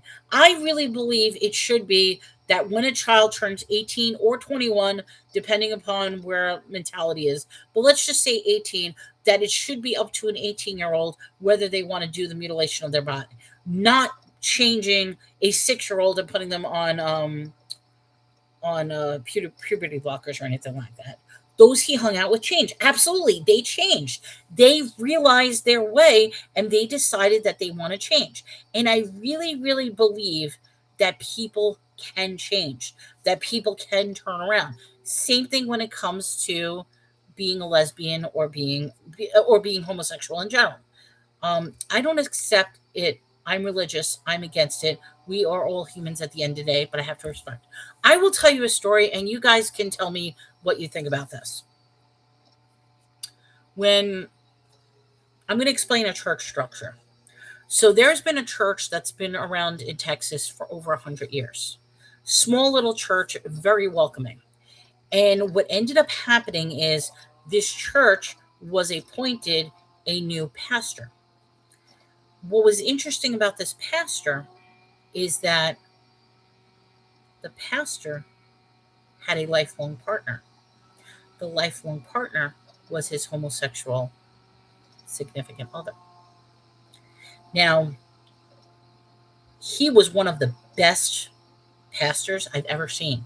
He completely changed, not changed the church, but he changed the community because he created that church into an open door of helping people out. The town never had a homeless shelter. That church opened up a homeless shelter with his aid. The town didn't really have food, like it had food pantries, but never had an organized food pantry. He organized one of the biggest food pantries in that town. That town never supported various organizations. He opened up his doors and supported all the organizations. So he ended up losing 75% of his congregation because as soon as they found out that their new pastor that was appointed to this church was homosexual, they're like, we're not worshiping. However, that church grew so much because it opened up the door, not to sin, but it opened up the door to a new generation of people that brought in so many other people. In other words, it opened up the door to the LGBT community. It opened up the door to the goth community. It opened up the door to the homeless. So people who were ostracized by the church and thrown out now not only had a purpose and a cause, it also had one of the largest volunteer organizations as well. Hit and Batty, you're saying, can you join? Welcome, you're here, join. Pull up, take a chair, have a conversation, whatever. But the fact is, instantly, people, instead of giving him a chance, instantly said, we do not want to go to church because he's homosexual. Now, he didn't announce he was homosexual. He didn't go up to the church and say, hey, everybody, I'm homosexual. No, it was actually somebody who outed him. Because if anything, all he simply did was move into the town, and he moved into his town with his the guy he was in a relationship with. They moved in and they lived into a house. He never mentioned anything about his homosexuality, never mentioned anything about his sexual preference. But this is why I think it's disgusting, because people chose, rather than viewing him as the good deeds that he did, to ostracize him because of his sexual preference, as opposed to giving him credit for all the things he did for the community. And I think that was disgusting that they did what they did to him. I mean, you guys can agree or disagree. I don't know. But like I said, when it comes to topics like that, I personally don't care what an individual's sexual preference is. What I do care about, the the Bible lays out guidelines for pastoring church, and that is not it. What do you mean that's not it? So you're saying that because he's homosexual, he can't pastor a church, or are you saying that? I'm trying to just clarify. Okay, so you would be on the same thing. Because he's homosexual, he has no right to be in a church. Is that what you're saying? Which, I mean, you know something? I agree. He lost 75% of the congregation right off the bat as soon as they found out. Which, like I said, I think that's disgusting, because why are you exposing somebody's sexual preference? And right as he is, that lightning strikes and the power flicked, he was gay, trying to, he can be in a church but not leading the church. Twist the scripture. Okay, and like I said, Sarah, a lot of people agreed with you. They said the same thing. That's why they left. They're like, he has no right leading a church. I, me personally, I think he was one of the best preachers that not only the church had, that the town had, because he literally changed that town for the better, which is interesting. He changed that town for the better, but people didn't see it that way. Um, Because the Bible lays out in detail the guidelines for being a pastor, God sees his heart. So I mean, you can look at it each way. I personally did not ostracize him. I didn't. I, if anything, I supported. I did. And this was here in Texas. This wasn't in New York. I actually respected him because, you know something? He did not, yes, he had his lover, but he still did everything and anything in the name of the church. So one could say, well, he's living in sin, because if he um, if he really wants to engage in that perversion, then he has no right to be in the church. But at the same time, he's doing more for the community in the church than people who are straight ever did. Is it wrong? Yes. But I don't think he should lead it. He still has a place in Jesus' heart. He still could have done good for the community, though. That doesn't discount that. It just so happens, though, he was elevated to the position of leading. So, I mean, I almost want to say this. If you are granted a promotion, are you going to turn it down because of your sexual preference? I mean, that's something to think about. Like, does your sexual preference define whether you are in charge or not? And I think this is a very, very good moral question. If you believe the Bible, yes. But then the Bible says other things as well. And I almost feel like and please, Sarah, don't take this personally. I almost feel like, in a sense, that this is cherry picking parts of the Bible. Because yes, we know the Bible says homosexuality is wrong. We know that. But the Bible also says other things aren't necessarily wrong either, that if being done now. Because I could easily say this. I'm like, okay, according to the Bible, then we should stone people for certain infractions. So, okay, if he was to go stone somebody, you understand what I'm saying? It's like the Bible could also promote bad things to happen. And are we going to pick and choose as to what's good or what's bad? God can use anyone. Just because he had a sexual preference doesn't mean God didn't put him in a position to lead. God was meeting him where he was. Even gluttony is bad. Yes, you're not the only one, Tomahawk. I feel like, you know what the funny thing is? I feel like I want to say that they're bots. Can TikTok really create adversion bots? Because you know something, I feel like the trolls say the same thing. I almost want to think TikTok creates adversion bots. They are just computerized people that come in and say the same thing over and over again. Either that, or there really is this collective mentality of trolls that all they could do is say the same thing over and over again. So, if anything, I want to say they are the sheep. They're the ones that are the misguided sheep or the cult like status that will just come in just to try to say the most craziest things. Okay, Anthony, I think most Christians forget to understand we follow Jesus. If Jesus still loves them, why can't we? Holy Spirit will get to you if you're being rude. You're going to be. See, I'm already pretty. It's AI. You know what? I think I want to say this. I really, really believe that the bots, or I'm calling them bots, but that the trolls are actually computerized bots. Because notice, they only come in, they'll say one or two things, and then they disappear, and they never come back or say anything ever again. They say the same thing over and over again. So I highly doubt it's the same person, but it's like they all have the same collective thoughts. Titus 1:5. There's a book of Titus? I'm curious. I don't even know. I've never heard of that book. It probably is. I'm trying to go to the beginning where Titus is. uh,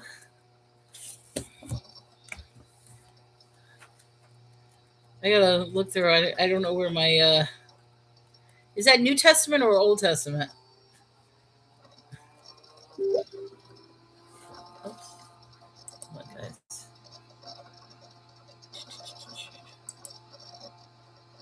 Oh, that's my mom. Oh, she's cute. Okay. Wait, I missed one. Okay, it's the New Testament. I love the chat. I hope you have a good day. Oh, thank you so much, Anthony. I appreciate this. Nicole, thank you. You're beautiful inside out. Haters, they are going to hate. I know that. They are. But you know something? I mean, like I said, I'm not going to. I'm looking for Titus. The Acts. St. John, Luke. 1 Timothy 3:1.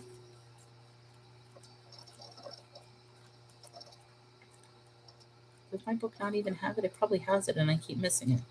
Ephesians, Philippians, Thessalonians. Oh, here it is, Titus. It's the epistle of Paul to Titus. Okay. What was it? I know I'm skipping. I said I wasn't going to skip. Chapter 1, 5 through 9. For this cause I left thee in Crete, that thou shouldst set in order the things that are wanting, and ordain elders in every city that I have appointed.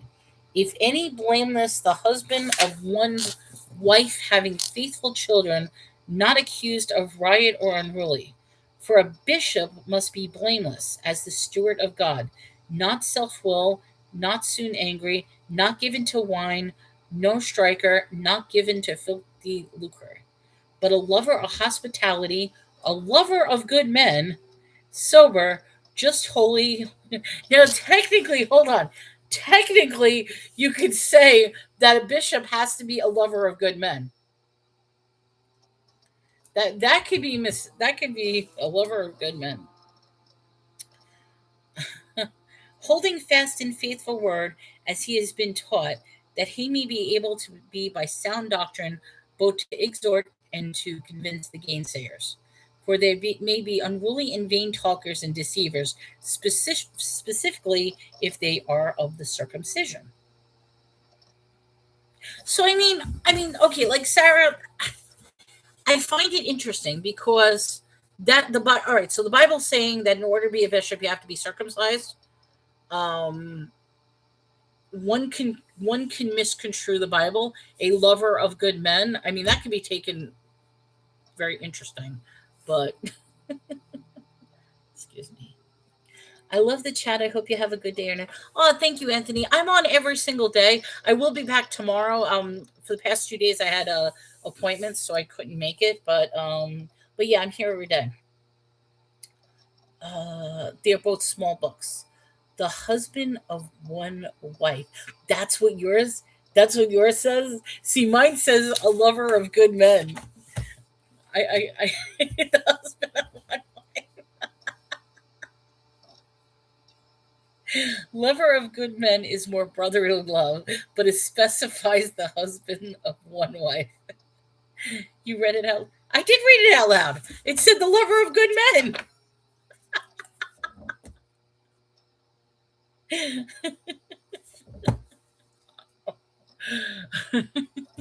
I'm sorry, but that's what I'm saying. Somebody can. I mean, no offense. Before that, it says that.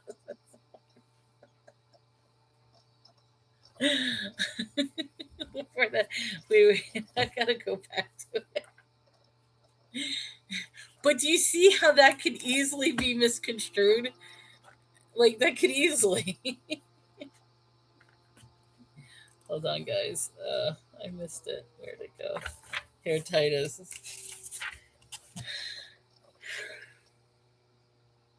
See, mine doesn't say the husbands of one wife. Mine doesn't say that at all.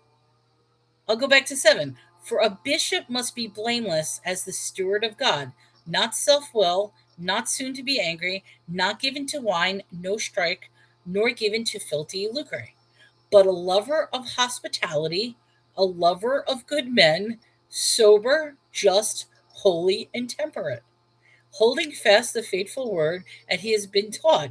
He may be able by sound doctrine both to exhort and convince the gainsayers. It says nothing about before that. Okay, before that. Okay, if any of the blameless, the husband of one wife, having faithful children, not accused of riot or unruly.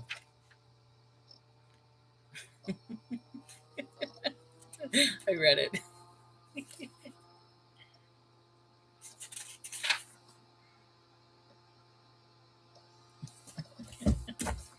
I'm sorry. That's funny. Oh, hello, Angie. Hello, Constance. I know I blew over the first time. You're like before that. Oh man, I know this is funny. All right, I've been on for 2 hours already, and I haven't even started. Although I do like the fact that we actually read some of the books. As far as here's the thing about this topic. I know this topic is a controversial topic. Where my stance is now, I'm just gonna say this. Where my stance is on the LGBT is, I personally don't care if that is the choice a person decides to live. What I do care about is if one, there's no equal rights to it, and two, if it's being pushed so much and so far that it goes against society norms or morals. So, like for example, with the MAPS people trying to get involved on the LGBTQ alphabet, I think is disgusting. I'm dead set against that. That should be not even on the radar, but that's what they're fighting for. I mean, if anybody's been following some of the laws that are trying to be created, I mean, there's a law in Minnesota of all places that a Congress whatever is trying to push that child corn, let's just say that child corn should be allowed because it's educational for people who are underage to try to learn about themselves. No, absolutely not. To me, that is a disgrace. There should be, I mean, there are ways to teach the younger ones, but that's not through corn. Okay. I believe kids do not need to know anything about it. It seriously brings about confusion. Exactly. I mean, obviously, I think this is okay. I think this is a funny. I shouldn't even say this. I think this is a funny story. But one of the things I said to Chris, he got mad at me for this because I said to him, I said, you know, there may be a time that your children may try to come out to you. He's like, what are you talking about? I says, well, what if they are not? And he's like, he got so offended that I would even suggest that. He's like, my kids are not homosexual. I says, how do you know? Like, we don't know. I says, are you going to love your kids or are you going to hate your kids if they decide to go down that path. And he was more horrified that I would even nonchalantly bring up that subject. Like, he's like, why would you even say that about them? Because from my perspective, if that is the path that they want to take, I would be like, okay, that is up to you. Just make sure that you're aware, you're safe, and you know what you're doing. That's how I look at it. He, on the other hand, is like, no, no, no. Religion is a lie. Religion was created to instill fear and control over people in the world. You know something? I will say this. It's not only religion, Johnny. And if you think religion is the only thing created to instill fear and control, then I want to say you're misguided on that. If the Bible tells us to raise our kids in the way they should go, and when they're older, it will not depart from them. Um, I wanted to, if I'm reading that correctly, the Bible tells us raise our kids in the way they should go, and when they're older, it will not depart. I want to disagree with that because I think part of the problem is nowadays the way religion is taught to children um, does indeed lead them astray because then they become angry about it. And I think that's what happened to me. And I know I'm using my personal story, but I feel like that's what happened to me is that the way religion was introduced to me and what happened in the name of religion in my life was so devastating to me that when I got older, I wanted nothing to do with it. And I turned my back against it. And by turning my back against religion, it opened it up into some really dark areas. And I think that's why I went into so many different areas of sin in my life because I did turn my back. Yeah, no, I am back. And I think that's important is the fact that I did circle about. But I think there are people that will never circle around because they will always I mean, I guess this is hard to explain, but when I look at and please forgive me for lumping people up like this, when I look at liberals, when I look at protesters, when I look at the LGBT community, that was me 20 years ago, 30 years ago. That was me. I know that was me. The same way, the anger, the hatred, the fighting, the protesting, that was me. And what changed with me was that I changed my life around and realized what it is that I'm doing.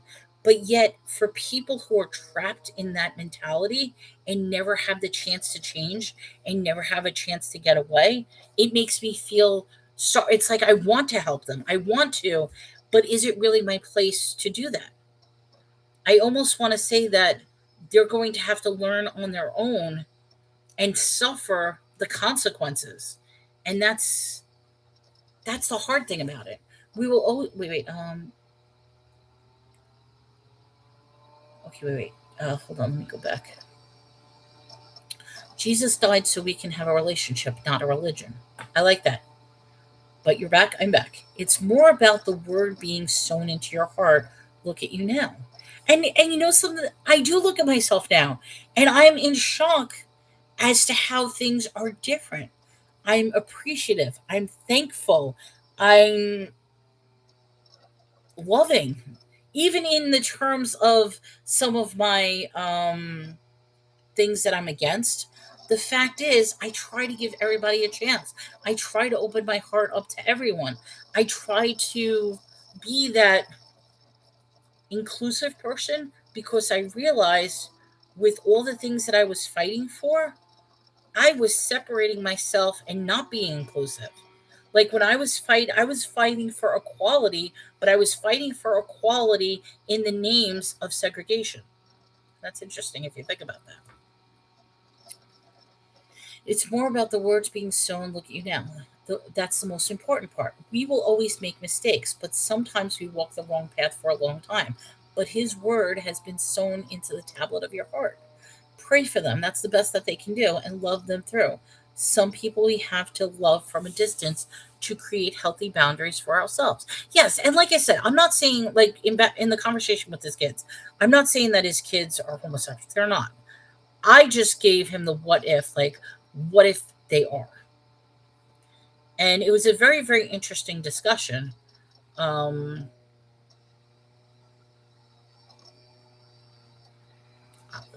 what does that have any? I've been having anxiety about coloring Disney stuff and getting stickers off of Pinterest. I have no idea what that's supposed to mean. I really have no idea what that's supposed to mean. So, okay, welcome to the show, color. Like, see, maybe I'll be honest. Maybe I'm confused today because people are saying some of the most ridiculous things to me right now, and I don't know if it's because my mind is blocked, that I'm blinded today, or I'm not understanding things. But I'm like, I want to say, Donna, what does that have to do with anything? Like, I'm really trying to figure out, and maybe that's why my brain is on like overdrive right now, and that's why I'm not processing correctly. Because okay, you've been having anxiety about coloring Disney stuff. So if you have anxiety about coloring Disney stuff, why are you coloring Disney stuff then?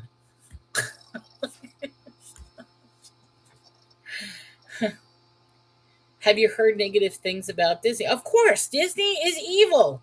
I mean, come on. I feel convicted on anything I do. Okay, so it's more of the lines. All right, so you feel like you're being see, and I'm probably not helping you because you make a confession. I'm going to assume that's a confession, and here I am judging you because I'm like, okay, what does that have anything to do with anything? So I'm going to just take it apart. You have anxiety right now. You're trying to find something to cope with your anxiety, and you figuring coloring Disney things is going to help you with your anxiety. Is that what you're trying to say, or I don't know. I really don't know what you're trying to say. But the way I look at it is, if you have anxiety and something makes you comfortable, then you know something. Keep doing it. Have fun and calm down. I think my problem is like right now I'm just so beyond confused that whatever anybody's saying, I'm like, okay, whatever. Um, yeah,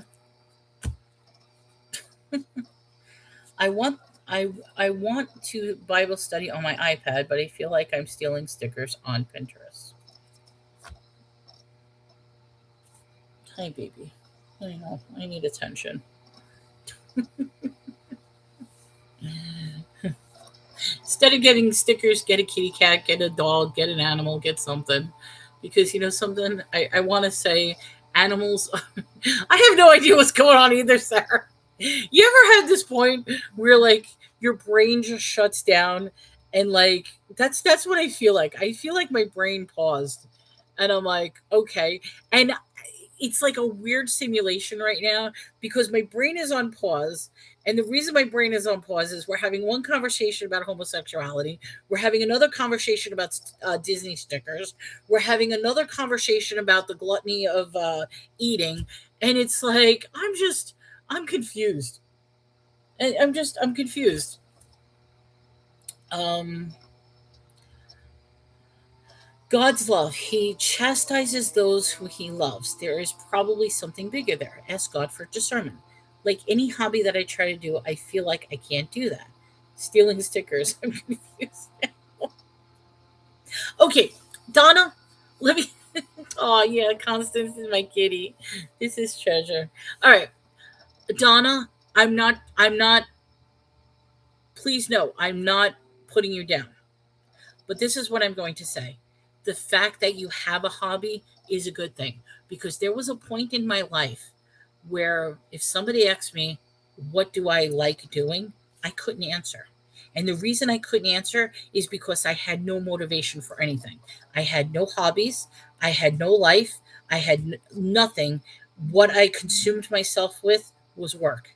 And that's all I did. I was working. I was working so many hours, such long days. And I'm not talking about like 8 hour days. I'm talking 16-hour days. I would work for 16 hours straight. I would get like 2 hours of sleep and then start all over again. It was crazy the amount that I would work. And I did that as if it was normal. I normalized craziness. That's exactly what I did. I normalized craziness throughout my entire life. And I think now that I'm finally unnormalizing craziness is making me realize how crazy my life really was. So Yes. Pol- polishing wood. Let me tell you something. No, it's not being sorry.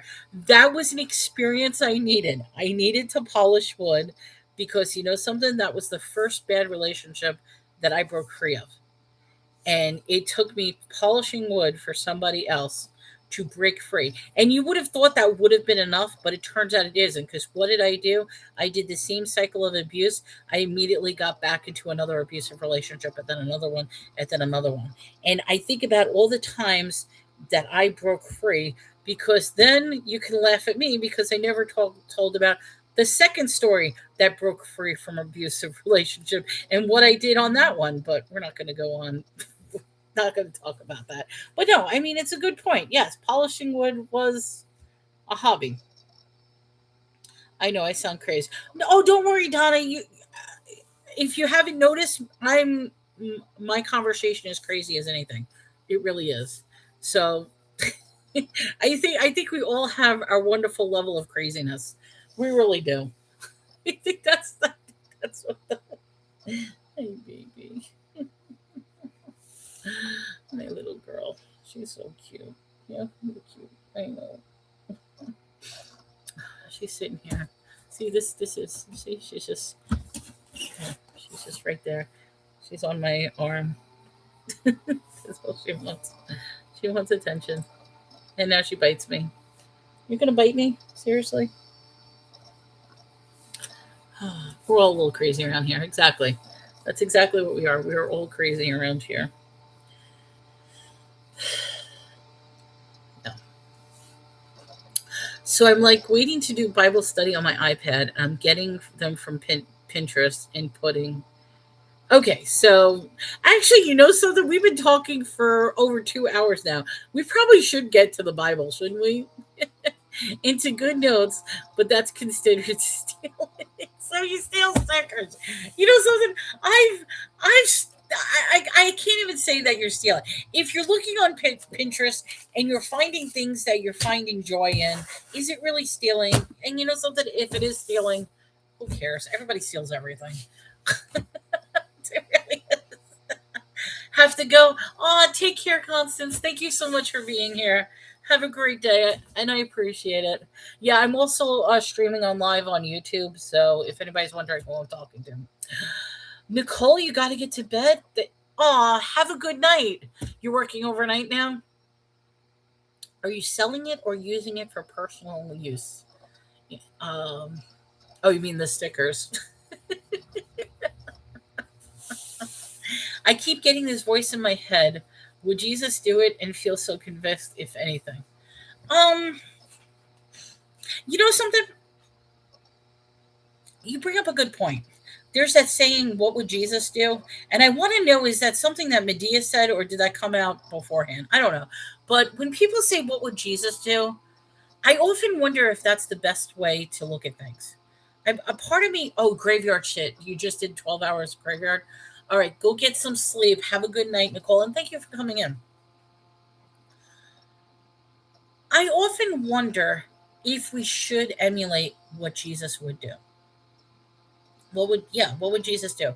The reason why I say that is because I personally put Jesus not on the level of the choice of man.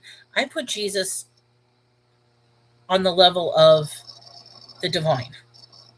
So when he makes choices, he doesn't necessarily make choices of what men would do. We should strive to be more like Jesus, but at the same time, I don't know if we ever could be. You know what I mean? I mean, I almost want to say, I don't think we can be like Jesus because of his knowledge, his awareness, his power, his perception. I'm so scared to go to hell because of this, because I feel like he's coming soon. He doesn't give me spirit of fear, but of sound mind. We can't because we are human. Exactly. But that should be our goal. And that's what I mean. So like when people say what would Jesus do? I almost think that that's a false thing. I would almost want to say not what would Jesus do, but what actions do we do would be found pleasing, acceptable, and in good graces of God and Jesus. That's how I look at it. Okay, Donna, I honestly, I mean, I'm not trying to say I don't know if you're trolling. Are you really feeling you're going to hell because you're taking stickers off of Pinterest? I mean, I almost want to say if that's the mentality you're thinking right now, to me that's so far gone that I don't even know what to say to that. I mean, if you really feel like you're going to hell because you're stealing stickers off of Pinterest, I have no comment on that. I really don't. I really I really don't. Um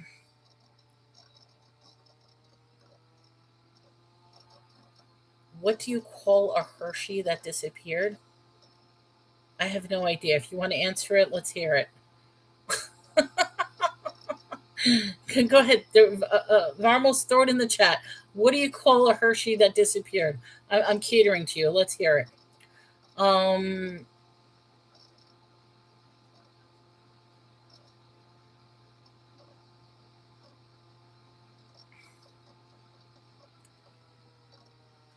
have you accepted Jesus as your Lord and Savior? So your answer is yes to that. However, you feel like you're being attacked by the devil. That's and I mean that is okay. If you really feel like you're being attacked and he's messing with you, then that's where I would say pray, breathe, calm down, read the Bible. I mean, I honestly I don't even know what to say. I feel like you know what I will say this. You feel like you're being attacked by the devil by stealing stickers from Pinterest. You know how I feel? I feel like I'm being attacked by the devil because I'm sitting here and I feel like everything I'm reading right now is just pure craziness. I really do. I feel like everything that I'm totally reading makes no sense and I'm in some sort of weird simulation. And it could be me because maybe like I said I'm in a bad frame of mind today. Um I'm Muslim. Can you give me 3 reasons to convert to Christianity? I can, but I'm not. That's my answer to you. I can give you 3 reasons, but I'm not going to give you 3 reasons. Um, we all have a spiritual warfare. Put on the full armor of God. Ephesians 6. Thank you. You want 21 Actually, 21, I think that might be a mistake. Sure, you have an answer to help me out. Put it in. You might as well, because you know something. I see myself right now completely derailing. Like I'm completely derailing. Oh, 21 was in yesterday, which is kind of cool. But yeah, it's like 21. Where have you been? Today's been bonkers. I know. I'm I haven't even read the Bible yet. I don't even know at this point if I'm going to read the Bible. I think I might save chapter 21 to episode 102 tomorrow.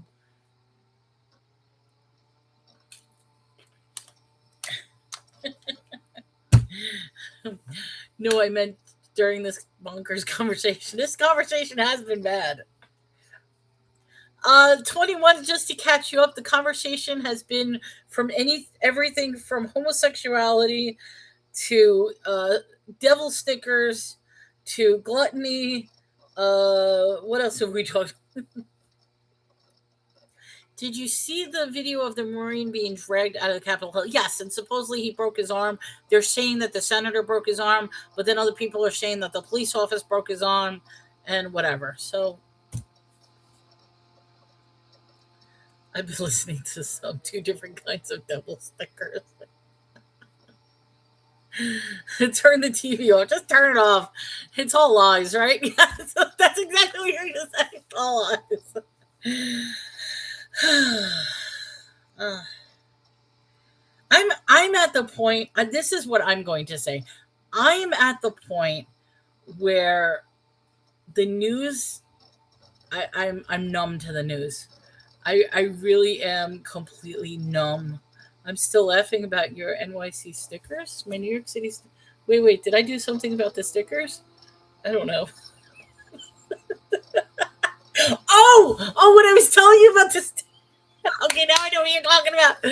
Actually, Sarah, the conversation, I started the conversation talking about stickers, and now we've got devil stickers talking about now. So maybe this is a full circle of life with the conversation, because the fear of the Lord is beginning of knowledge, but fools despise wisdom and instruction. I guess I was just wondering between the difference of confliction and condemnation. That's I Donna, and I'm not trying to laugh. We had a conversation earlier about stickers. Just to give you reference with the sticker conversation, in New York, you can women can go around topless, and involving covering of genitalia, as long as you have at least a sticker on your bumhole and at least a small triangular on the front. That's how naked you could be legally in New York, as long as you're not causing a political like as long as you're not causing a public issue. So it's funny because I wasn't even putting two and two together when Sarah's like the New York stickers. I'm like, what are you talking about? Oh yeah, New York stickers. Cover your bumhole. That's why you have to say entertainment purposes, all of it. It's all entertainment purposes. But it concerns me that there's no freedom anymore. There isn't. All of it, nothing's real. I want to say nothing is real. It really isn't.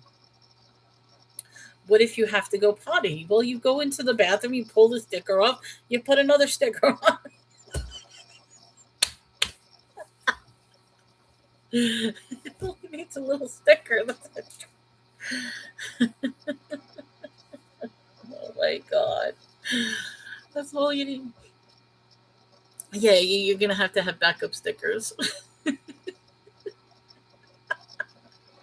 It used to be you would have to wear pasties, little stickers for.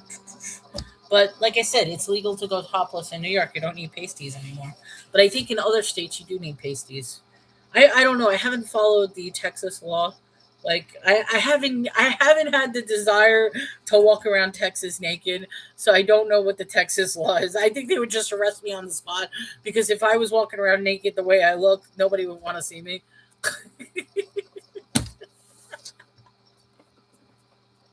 But most states do allow women topless, and that has to do with men being allowed topless too. Because no offense, why is it okay for a man to be shirtless but not a woman? If you think about it. Oh my god, this is so bad. This conversation. Treasure, what did I get myself into? I don't care. Sarah's like, I'm rolling here. We're talking about stickers. We're talking about New York. We're talking about nakedness. So I just put the sticker on. Excuse me. Sorry, guys. But yes, you have to have backup stickers for your stickers. All right.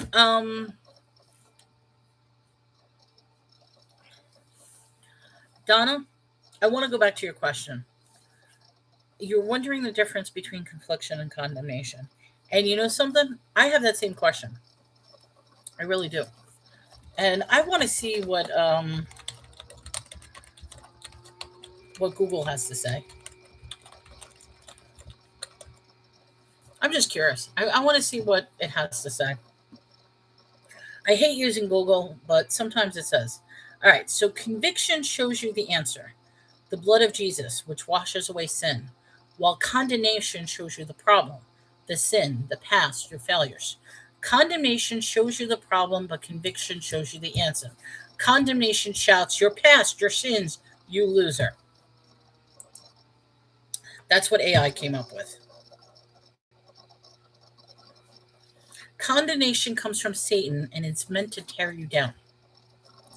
Condemnation continually points out what a failure you are and how badly you messed up. Condemnation is showing you the problem, but avoiding the solution. Jesus did not come to condemn the world.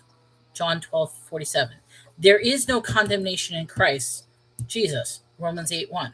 Satan, on the other hand, is known for accusing the brethren. Revelations 12:10. Why won't you ever let God tell you you're a failure? Because Jesus said, I have not come to judge the world, but to save the world. That is John 12:47. That's condemnation. Conviction is known in the Bible as godly sorrow.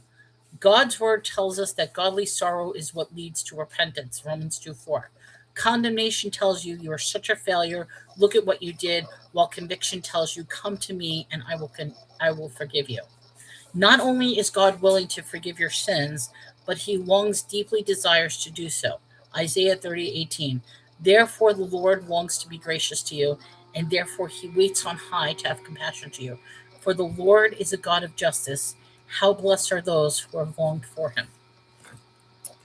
Let me keep going.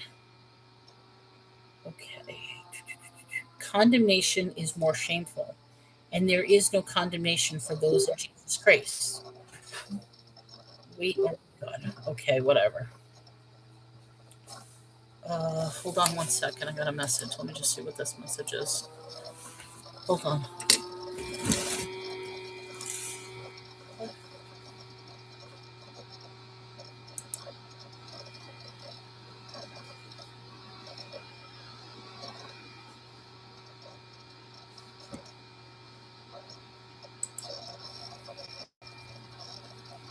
Are you kidding me? What is wrong with? I'm sorry. What's wrong? Hold on, guys. I just have to respond to a message.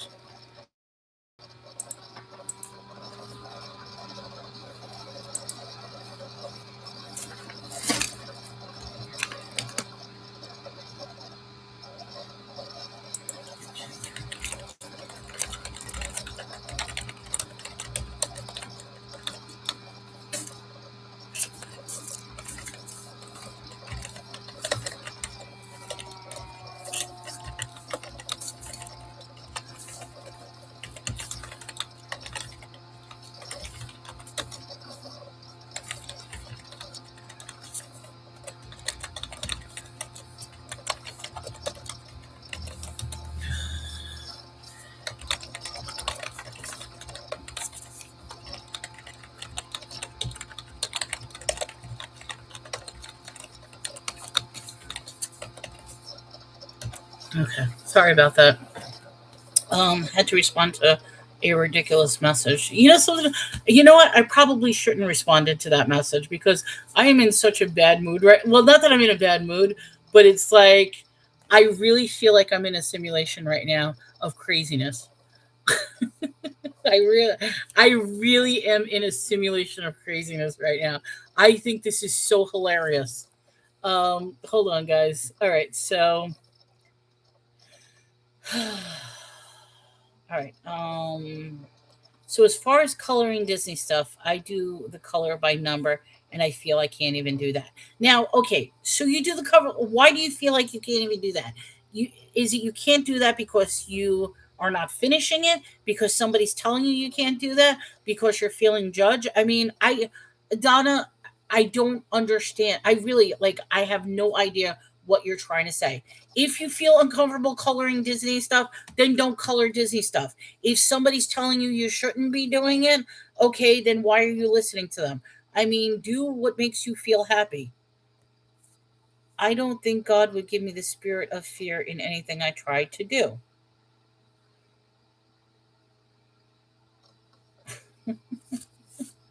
You know something? I have officially determined that today is Crazyland. Today is crazy. If I tell you the message I just received, it's literally Crazyland.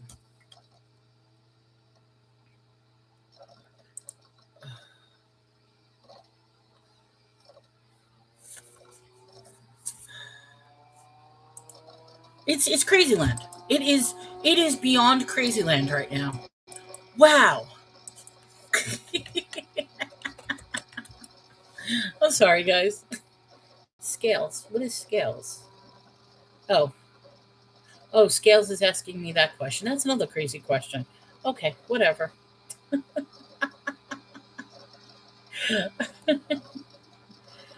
Okay, we are not even. You're gone, Scales. You know something, Sarah. I think I'm going to dive into God's word. I have to, because one of two things is going to happen. Either I'm going to log off in complete anger right now, or I'm just going to start to read the Bible. You know what? I'm going to read the Bible. I think it is, between gooning, between stickers, between the ridiculousness of the question that just sent me. I'm I'm I'm I am completely dumbfounded. I'm, I am I am so dumbfounded by the question I just got. Not, and it has nothing to do with you guys. It's a personal question that somebody just sent me, and I'm like, "Are you fucked up?" No, I can't say. I'm sorry. Are you kidding me? Are you kidding me? Okay, it's time. It's time. I'm gonna read your word. I'm gonna read your word. I'm wondering, should we pray again? You know something? We're gonna pray again. You're going to pray again. I think it is time to pray. I totally, I need, you know what? I'm going to take a drink first. I'm going to pray, because I'm just so shocked by the question that I just got received. I'm like, yeah.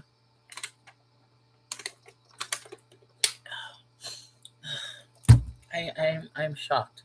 I'm just,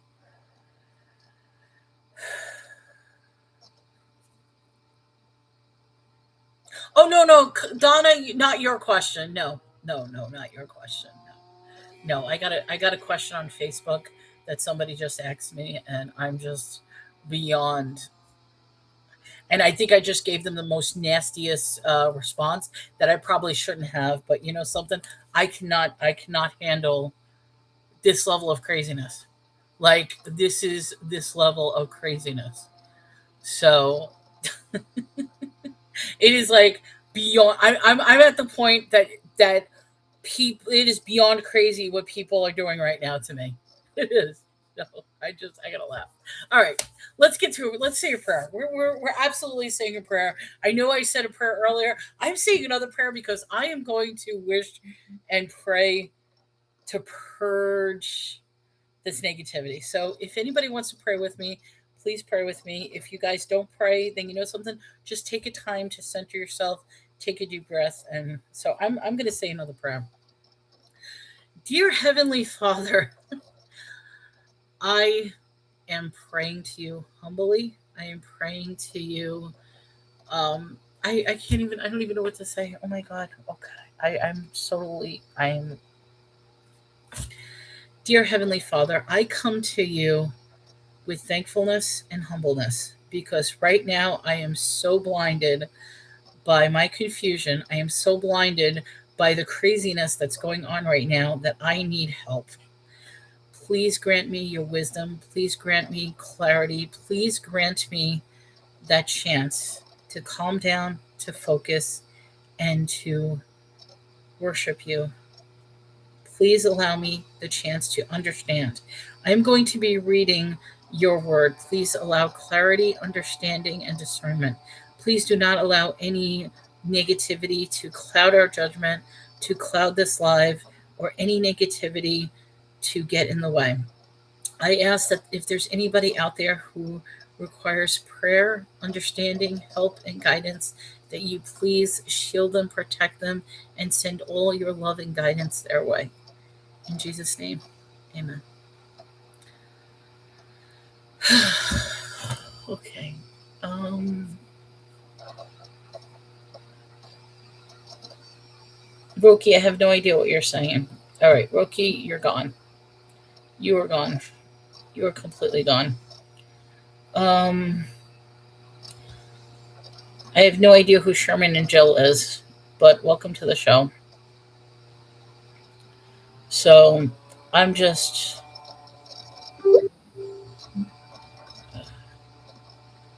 I'm just, it's just, hold on one second.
just had to write some.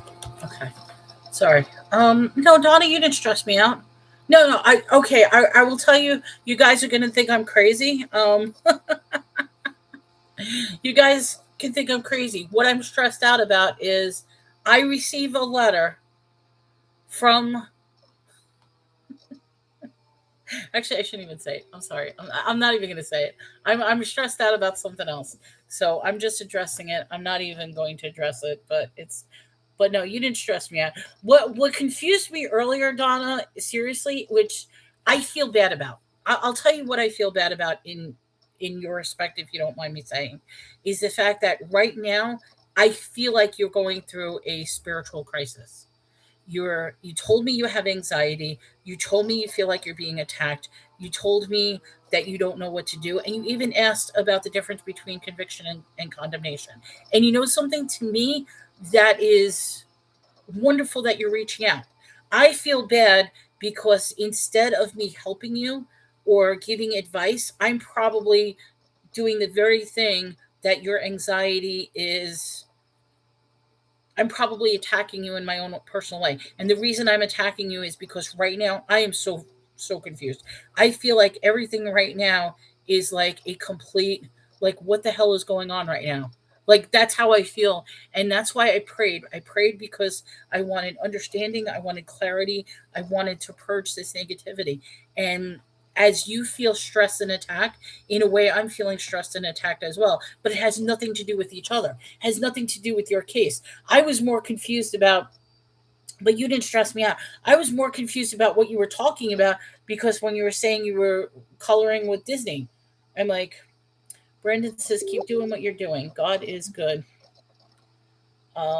We need more people to get the word out there. No, you're okay. I can't even pray anymore. I feel like I pray bad. Well, okay, if you don't mind, let me point that out.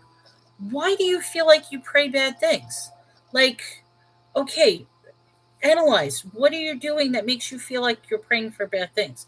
For me, when I pray, I try to be thankful, and I try to ask for something that can be helpful. I don't ask for things out of greed. And maybe I'm wrong, because some people say that when you pray you should ask for things, but I try to ask for discernment, wisdom, understanding, peace, happiness, joy. Those are the things I ask for. Those are the things that we all should be grateful and humble for, and that we should all be open to, because nobody should feel like they're doing a bad thing or praying in the wrong way, or so I mean, I almost want to say, don't stop praying, because praying is your relationship to Jesus. It's your relationship to God. It's somebody who is going to. I think the devil is attacking me because I sing in my church. Okay, see, like, for me, I will tell you why I'm getting confused with you. And it makes me feel bad that I'm saying this, is because what you're saying to me makes absolute no sense. And it almost makes me feel like that's where the divide is. Because for me, I don't understand why coloring Disney things feels like you're going to hell. Why singing in church feels like the devil is attacking you. Why praying is a bad thing. Like, to me, that makes absolutely no sense whatsoever. So I don't know if I'm the right person to even help. I don't know. Praying is when you talk to God. Meditation is when you get the answers. See, for me, praying and meditation can go hand in hand, though. 21. You see it as two separate things? I say it can go hand in hand. It can be two separate acts, but it could be the same thing. Because I do know when I pray, oh, one you talk, the other one you listen. Is that what it is?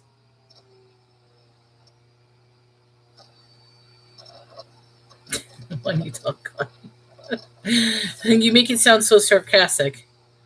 Meditation is quieting the mind.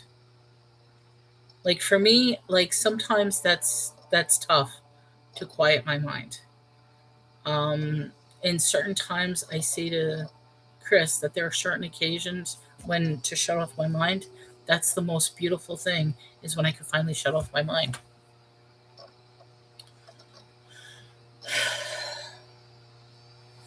I think the devil is making me have fear over anything I try to do.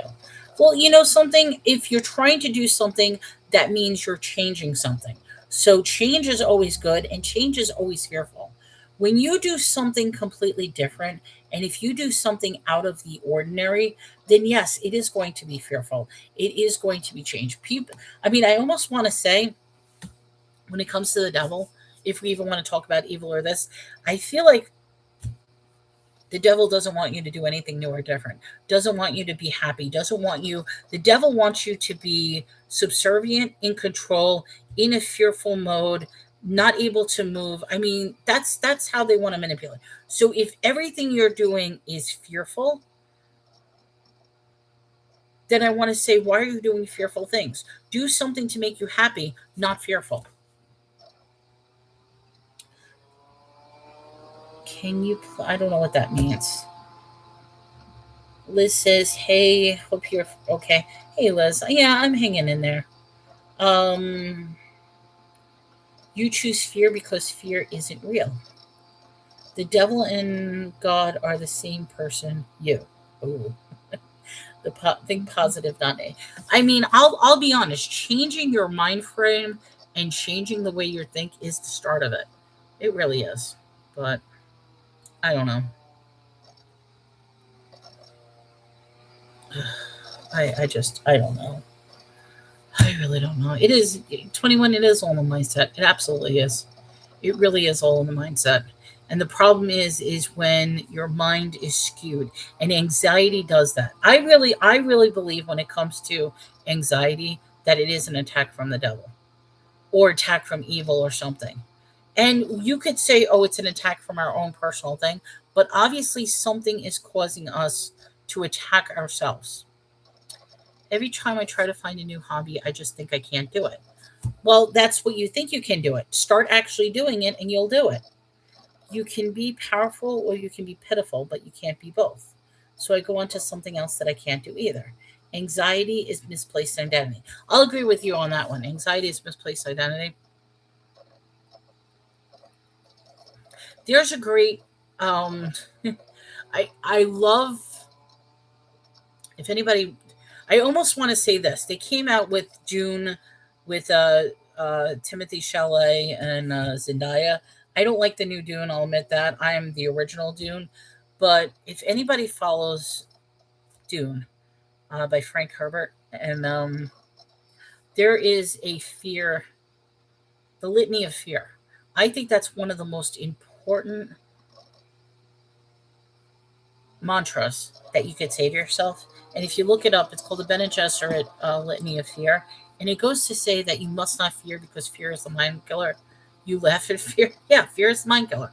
Fear is the little death that brings total obliteration. You're going to face your fear. You're going to let it flow through you and pass you. It goes on and on. It's a great, I mean, the Dune Litany of Fear, if you take a look at it and memorize it, it can be powerful. Yeah, you used to be controlled by fear. Now you can absolutely. Because honestly, anything and everything, you can overcome your fears. And I'm talking to you, Donna, about this. It's like fear is something that you could overcome at any time. That was one of the first things that I did in my life was anything that I feared, I tried to overcome. So for example, I had stage fright. So what I did was I took acting classes. I had singing anxiety. So what did I do? I took opera classes. Um, I will be honest, I have a bad fear of heights, but I can't get myself to jump out of a plane. Can't do that. But anytime I fear something, I try to overcome it by experiencing it. And the most beautiful thing about that is when you can face your fears, when you can overcome those fears, not only do you gain a new experience, you do gain a new sense of purpose, motivation, and accomplishment. So anything that you fear, don't say you can't do it, just do it.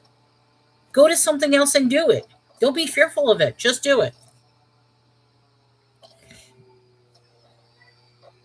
Fear is using your imagination for bad, and think is you worry. enough, it won't happen. The magical thinking is you ain't God. I made my fears my bitch. I face them head on. There you go. Exactly. Face them head on. Look, like I said, look up the litany, the Dune litany of the Bene Gesserits, and just read that. That's all I have to say. I just don't know if it's God talking to me or the devil, and I don't want to hurt God ever. God will not give you fear. So that alone should tell you what it is. If you feel something pain, negative, or that you're doing wrong, then that's not God. Okay? That's not. It takes practice not to give it does. That I have to agree with. And it also ostracizes you. When you start opening your eyes where you don't give a about other people, it'll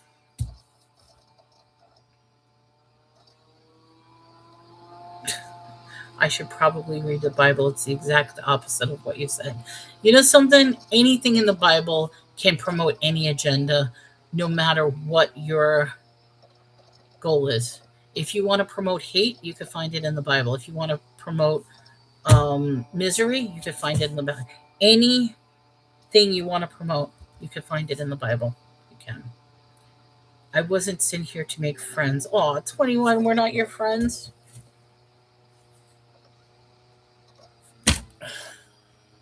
You know what? I already prayed. I don't know if Sarah's still here. I'm going to start chapter 21. Because you know something, this is what I'm gonna say. I'm gonna lose people anyway because the moment I start reading the Bible, everybody scatters about and leaves. Um, Donna, though, I really do hope. I mean, I'm not pushing you away. I'm really not, and I hope maybe that you'll send me a friend request, follow, or whatever. I do this every day. It's just seriously today. I don't know what is going on with today.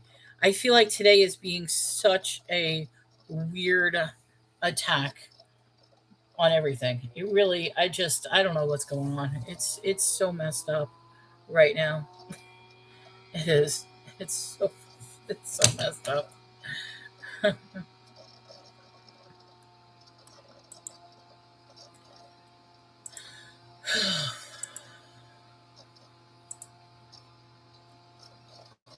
right.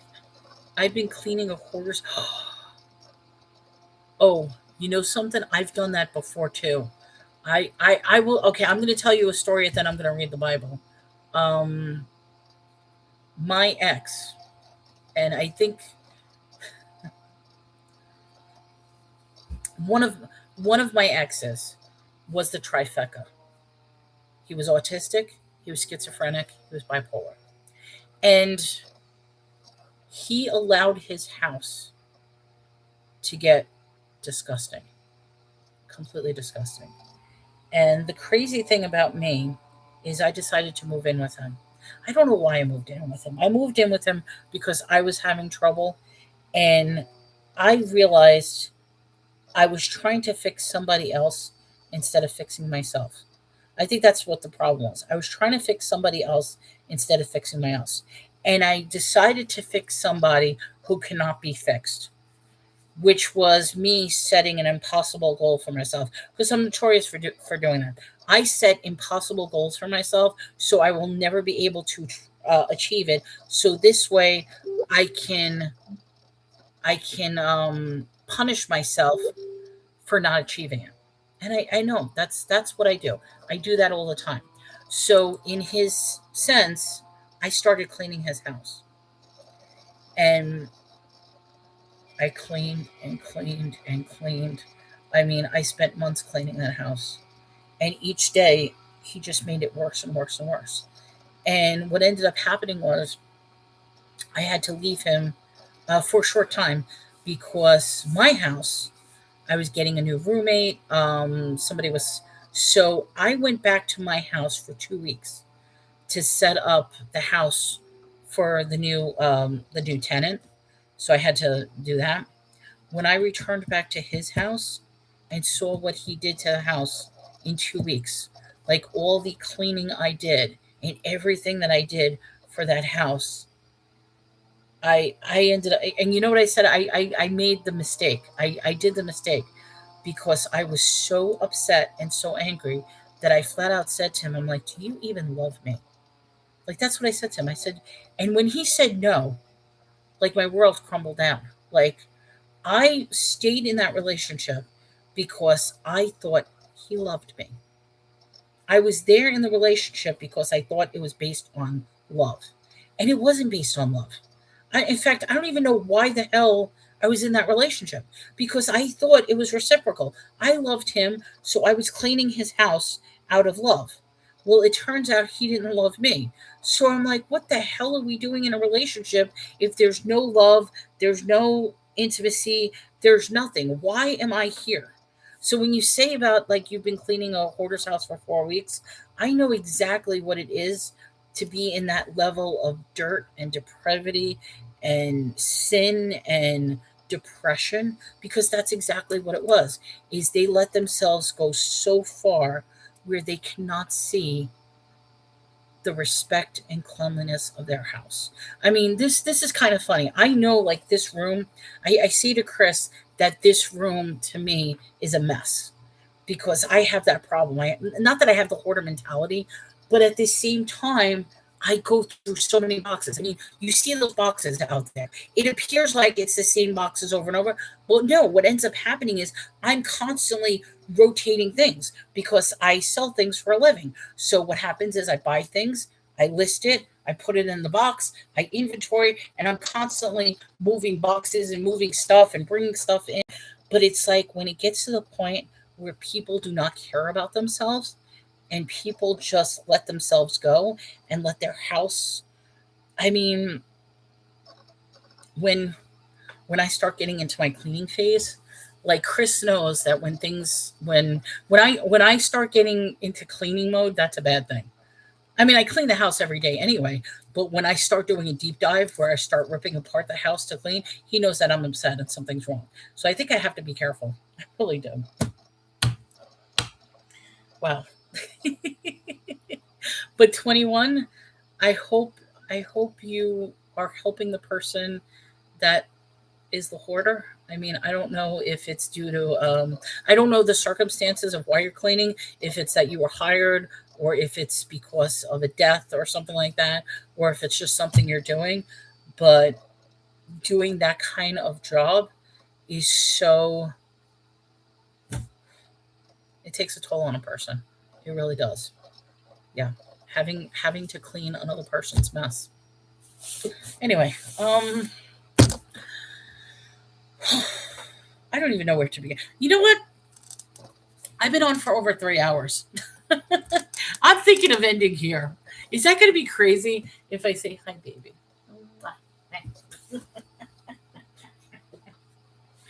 Is this going to be crazy if I say I need a break? You say you're so done. I think I'm done today. I mean, not that I don't even know. Like, I didn't even get a chance to read. We read some of the Bible and we read some quotes, but I think I'm seriously, seriously done today.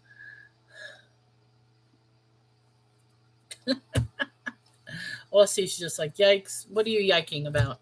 Are you yiking that you just came in here? And I'm like, I'm done. I'm done. Yeah, I'm done. All right, guys. You know something? Here's what I'm gonna do. I'm gonna end the show here. Tomorrow, new day, new beginning, new prayer. I'm done today. I really, really am done. So tomorrow we're gonna start episode 102, and we're gonna start chapter 21, which we didn't even get to today.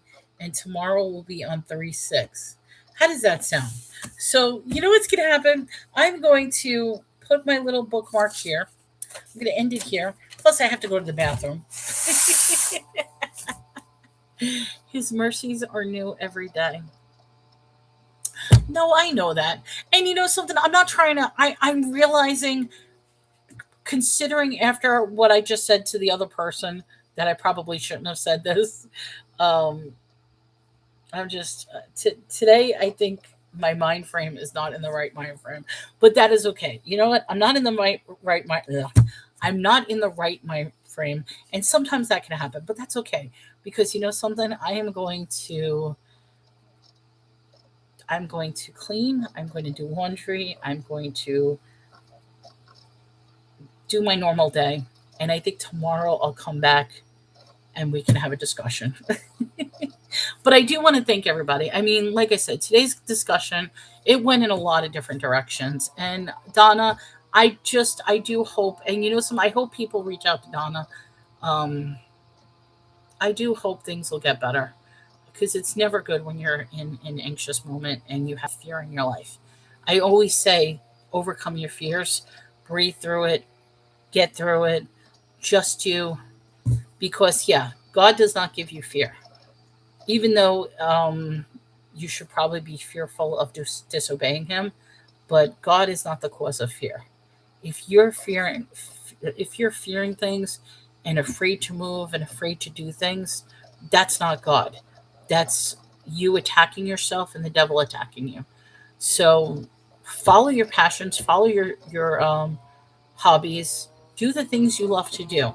Anything that you do should not bring you anxiety. It should bring you happiness and joy. And if it does bring you anxiety, then that's where you need to reflect upon it, contemplate, and think about it. At least that's my advice. I don't know. I don't even know if I'm making any sense today. But everyone, I'm going to come back tomorrow with a new frame of mind and new thought process. So I hope everybody has a great day. And we will continue tomorrow on chapter 21. Take care, everyone.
Hey, get in here.